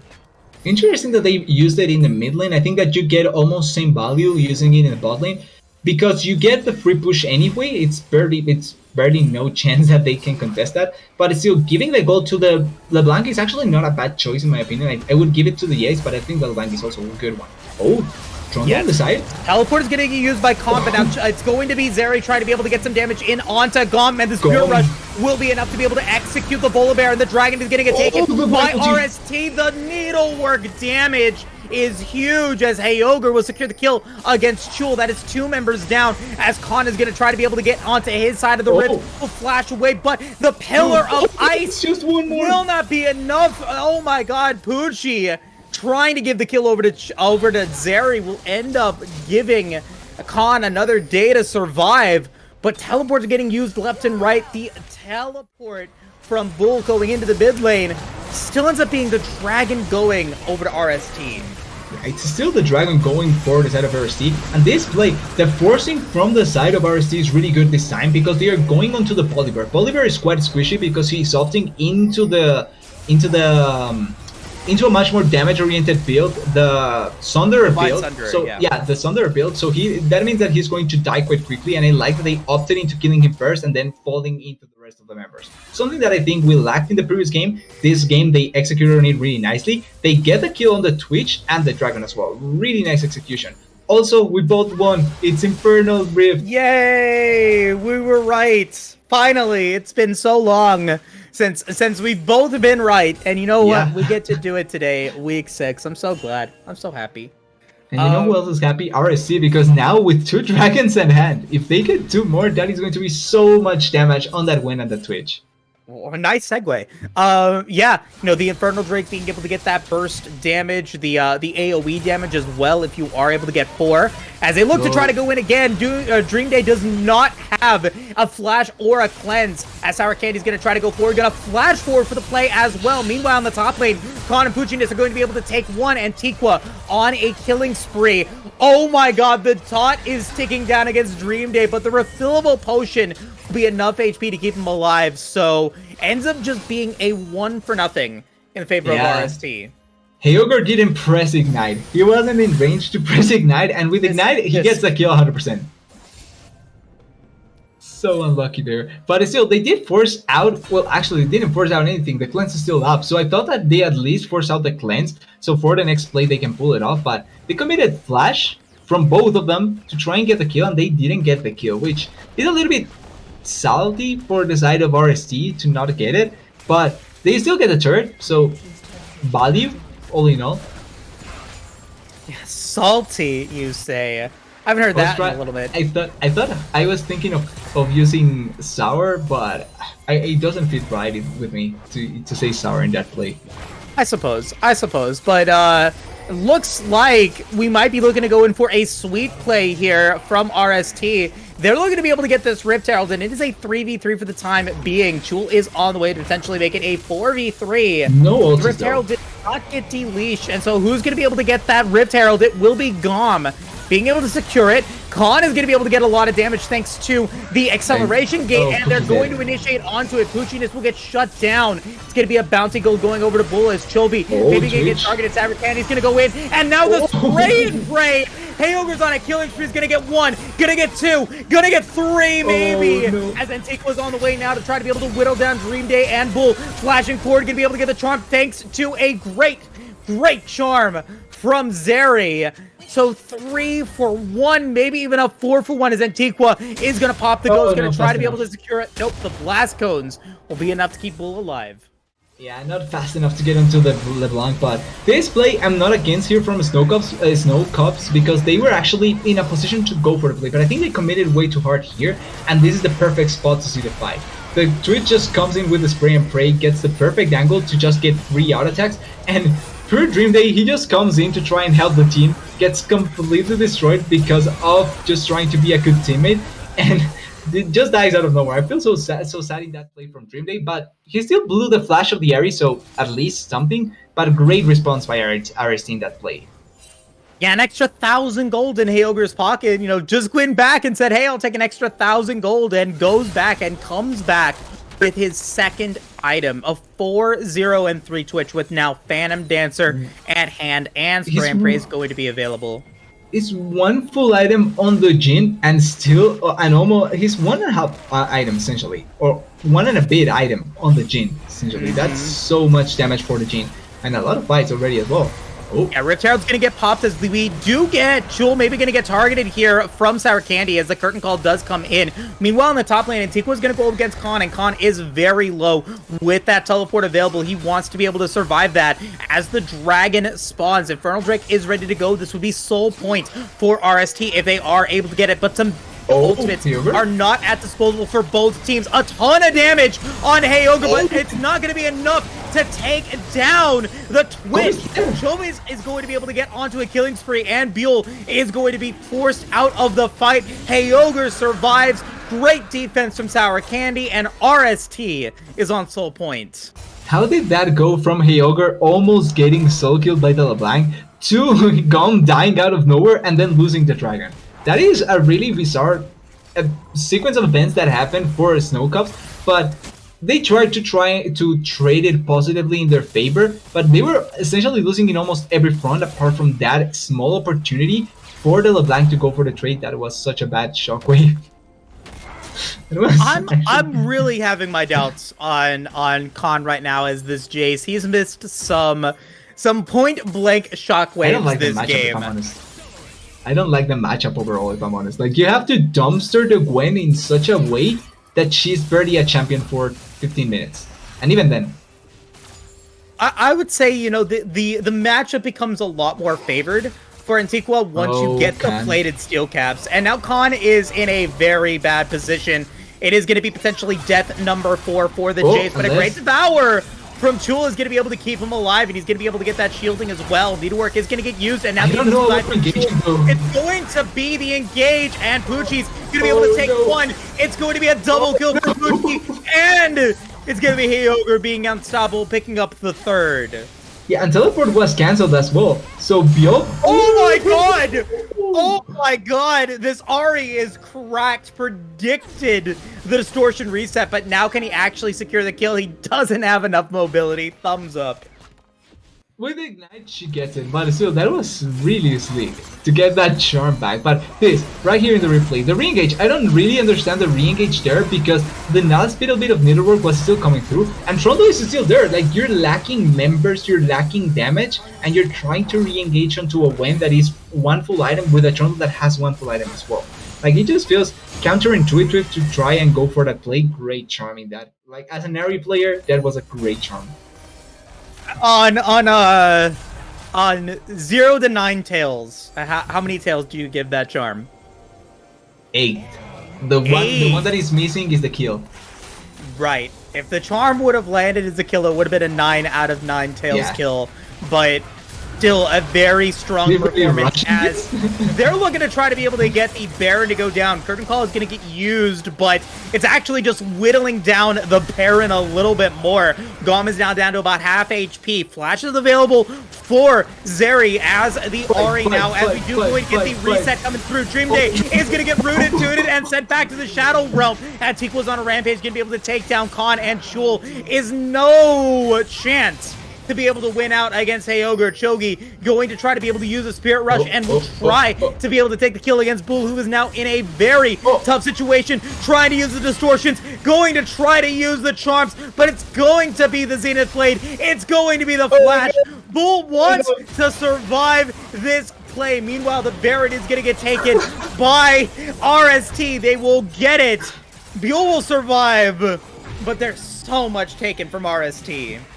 I swear, you should be able to kill the LeBlanc at that point, but sadly it's not the case. We're entering the fight where Daydream is already dead, or Dream Day is already dead, sadly for him, but he has barely found any success in this game. Like, we talked about how the Jhin should try and play with the range and all that, but with this much of a disadvantage, even with your range, it's barely anything that you can do realistically, right? Like, you're depending on the Jace and the LeBlanc to deal most of the damage for you, so that you can be a cleanup crew, or at least a supporter from a really safe distance. But this game, since the Jace and the LeBlanc really haven't found their stride, it's really impossible for the Jhin to find any value, any realistic value. He has been immediately engaged on, died immediately, cannot do anything. He's just on a gray screen simulator so far. A gray screen simulator. That's actually called Phasmophobia. You can find that on Steam. They just came out with a new update. It's great. It's scary. If you like those types of games, yeah, fair enough. But right now, it's the scariness of this Gwen and this Twitch that is really, really terrifying. Antiqua 4-0 and 6 can win out in this 2v1 and is going to be able to go into the Hollow Mist. Is not dealing any damage so that he didn't get hit by the tower. Really nicely defended and nicely played by the Gwen. So I do think that maybe he can go for a 1-for-1, but I respect better just not opting to fight. Like, you don't need to. The Drake is in 10 seconds. She backs here. She maybe has the chance, although she's not backing. But now, yeah, like, if she dies in that 1-for-1 play, the Drake may be much harder to secure. Oh! Okay, yeah, Heyoger's going to pull the trigger, and that's that spray and pray, going to be able to knock down a ton of damage against Gom. And with Gom inside his base, the Infernal Drake is now secured. We get to see Heyoger at full power. The Infernal Drake just gives you that burst damage. You just are not going to have fun against a Twitch. Yeah, it's going to be great watching Twitch almost essentially one-shotting from 100 to 0 with Infernal and Ignite. That's how it's going to happen. Oh no, Dream Day shouldn't die here. Please, don't be like that. Okay, they are not engaged. I was actually worried from Dream Day.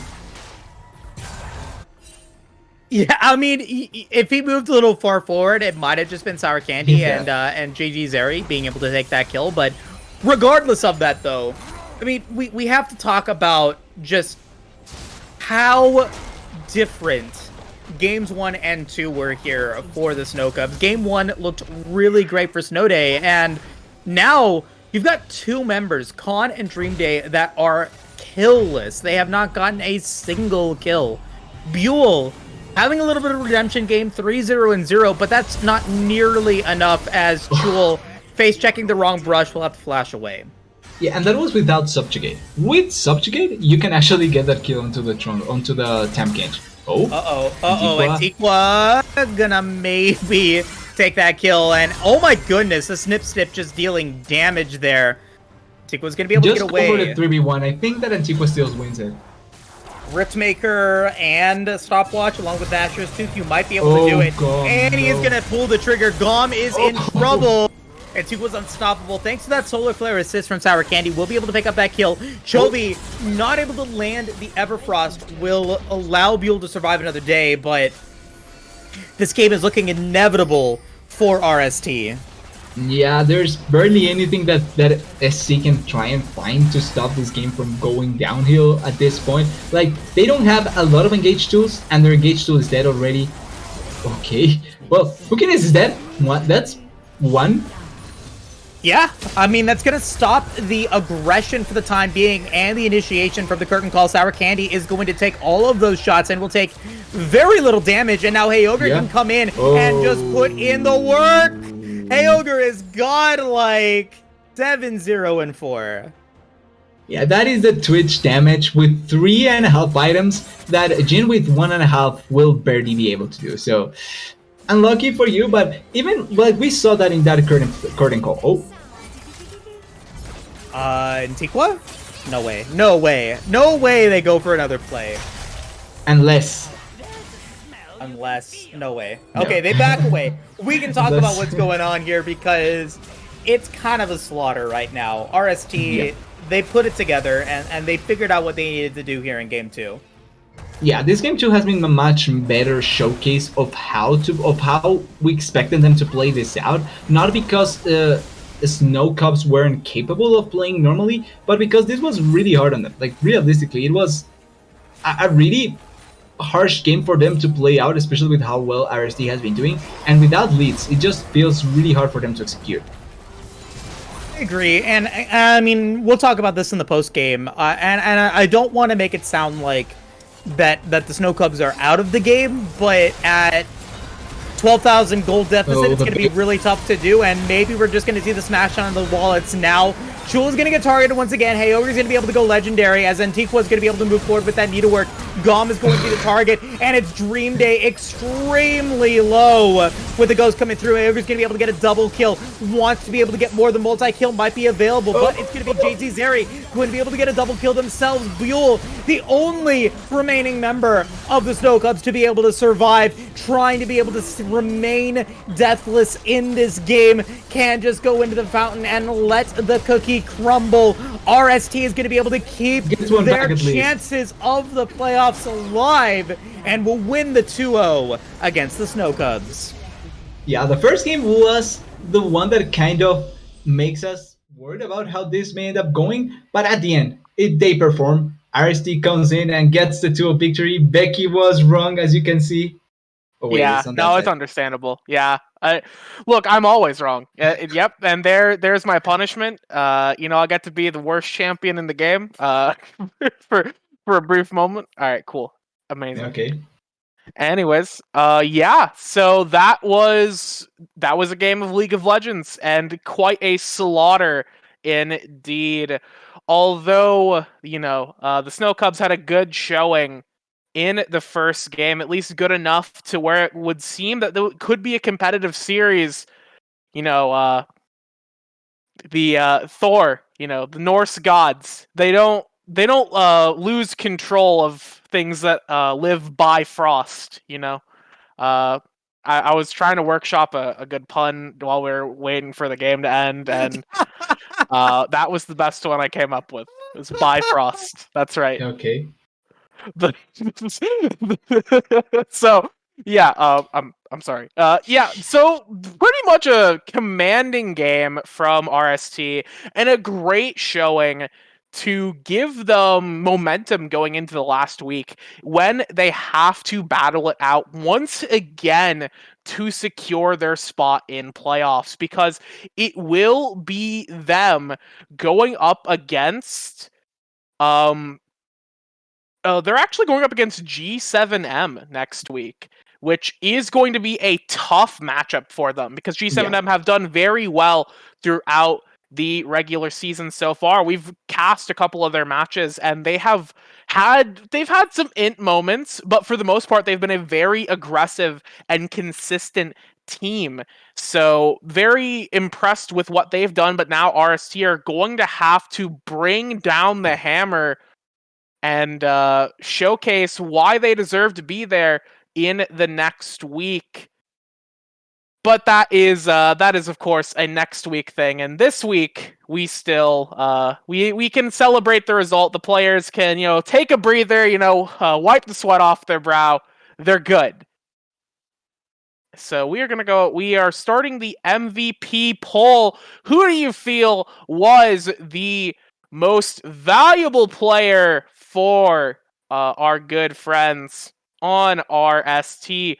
Was it Antika in the top lane, Poochie in the jungle, Lil Chovy, aka whatever their other name was that I don't remember, in the mid lane, Heyoger on AD carry, or Sour Candy in support? I gotta get your opinion. Not to sway the chat, of course, but What are you thinking? Who is your MVP of the series? I am between Hyoger and Pukines. I think those two to me perform really, really well. Okay. Particularly, I think if I have to go for one, I go for Pukines because I think that both games really find value with the Trundle. Particularly, much more in the second game with those early ganks towards bot lane, and then he felt like an unkillable monster to a certain degree, even without getting a perfect KDA of 0. I think that he finds so much value in both games. And in the first game, he also was a lot of the reason why they could still hold toe to toe in some fights where some of them burst died. Because the Trundle was still dealing quite a bit of damage. So I think that he did quite a lot in both games in this match. Okay, Moose, what are you thinking?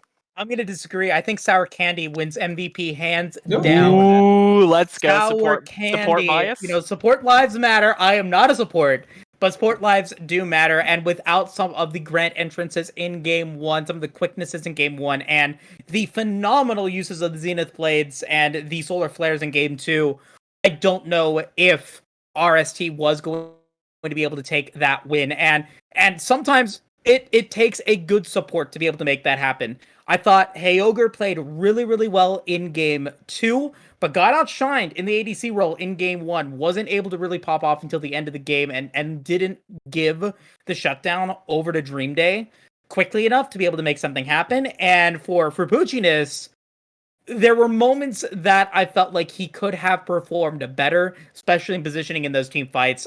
I gotta give it to Sour Candy for playing the most consistent game out of all 5 players. Okay, All that's right. first reasoning. Yeah, well, the chat is all the people who are participating in the vote, the chat is quite split right now. Literally 1 to 1 to 1 to 1 to 1.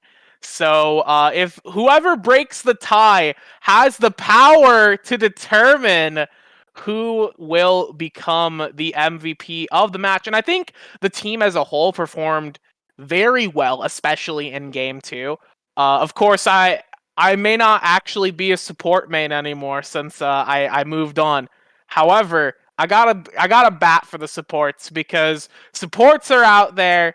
You know, they're making things happen. An AD carry is only as good as the support that has their back through the entire game, through thick and thin. And You heard it here first. Uzi is not worth anything. Yeah. AD carry, it's a fake role, made up, does not matter. But yeah, no, it looks like we do have the MVP voted on. We are just waiting to finish up the graphic for that. Because we Couple of gotta, minutes from now. yeah, a couple of minutes because we are having to find the stats. The post game lobbies still don't work.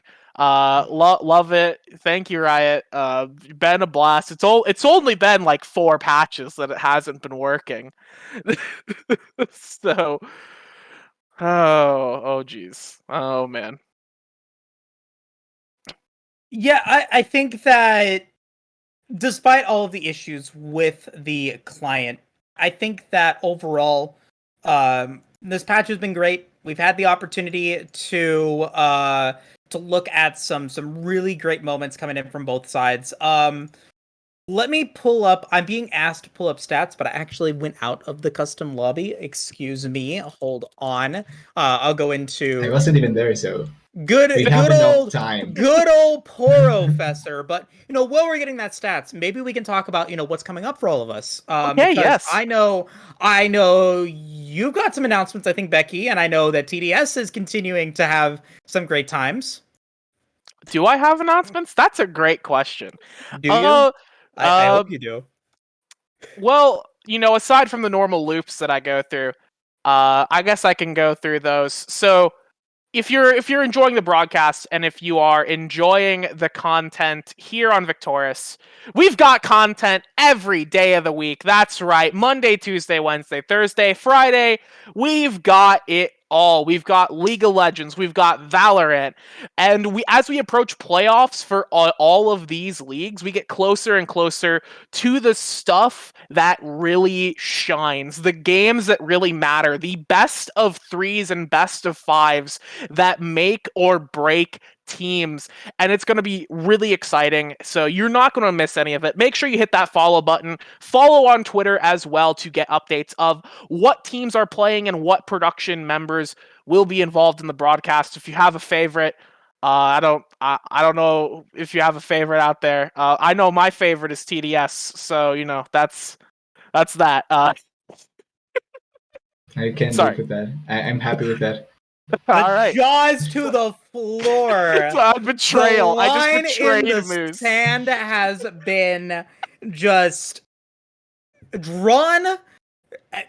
It's all out war next week. It's all out war. This is the start of the Becky Moose conflict. Yeah, See, this is a good thing beginning for of the me. end. Since I was selected, I don't have to do anything. I'm just happy. You're You just can fight happy to between be the two. here. Yeah, oh my I'm glad to god. be here. Oh my god. But I can tell you really quickly, because this has been important for TDS and for myself. It's been Amateur Worlds. Oh, yeah. It's been great. Victoris is, they have participants part of it, I believe. But TDS and I, I'm doing Gold Worlds, he's doing Platinum Worlds. We're about to jump into the semifinals for Gold Worlds tomorrow. TDS is doing week two of the group stage on Sunday. And on top of that, we're busy with a couple of other major tournaments out there in the amateur metaverse. You and I are both doing Aegis this split. I'm going to be doing the Aegis Protectors every Thursday. You're doing the Aegis Defenders, Vanguards and on Defenders Monday and Tuesday. On Monday and Tuesday. So, You're guys, seeing my face 2 days. I know, right? You're seeing so much TDS throughout it. But guys, if you guys are enjoying the content, TDS is one of the most consistent and consistently growing casters on color. One of my favorites. Becky Rita is so much energy as the host and wants to make sure that everyone has an entertaining time. Please do not hesitate to follow us on Twitter. This content really appreciates and all that fun stuff. We really appreciate you guys being able to support us, because there are organizations out there tonight that did not have talent to be able to cast their shows. So all the amateur casters, all the amateur talent that's out there is super impactful, and we really do appreciate all the support that you guys are able to bring. Also, we have to thank our producer for the day, Mr. Fantastic, without whom we wouldn't be able to make that show possible. If we can get some thank you to him in the chat, that would be greatly appreciated. Yeah, thanks, Mr. Fantastic in chat. But we also want to give not thanks, but also a shout out to our MVP. We've got the graphic ready. That's right, baby. We're gonna show the MVP, Sour Candy, bringing the goods, bringing the sweetness, bringing the delicious goods today here as the support player, enabling their AD carry to perform quite well and enabling their team to succeed both on the Rakan and on the Leona during their matches today. Of course, it is definitely a team game. There very rarely are scenarios where you can just say that person determined the whole thing, but we got to give credit to Sour Candy for their great performance today on support. It's definitely, it wasn't support bias. There's no support bias on the cast. Definitely not. Definitely not me. I would never be biased towards supports, but that is, once again, congrats. Congrats to Sour Candy, and good luck next week in your match against Gank 7 Mirage. It'll be a tough battle. Oh my god. It's going to be a really tough battle. And we have to find out. We have to find out if Akuna Blades is able to win out this week, because that's going to be huge as well. So, ton of important games here this week that still need to be completed. Definitely don't want to miss next week, because the end of the regular season, it's going to be a banger. Yeah, it's going to be a banger indeed. But, it's going to be exciting stuff. So once again, follow the channel, follow the Twitter. If you want to get in on the action yourself, join the Discord, get in, to the various leagues. The seasons are still going on right now, but when they end, there will be registration opening up for your own teams, either if you're a part of an organization or just a group of gamers wanting to play some classic League of Legends together. We're ready. We're open to a bunch of different teams as long as you abide by the rules. You got the draft leagues if you're a single person looking to get in on the amateur scene yourself. I'm playing in the draft league right now, and it's been fun. Fun with a question mark, I think, is my analysis of what I'm having in the draft league.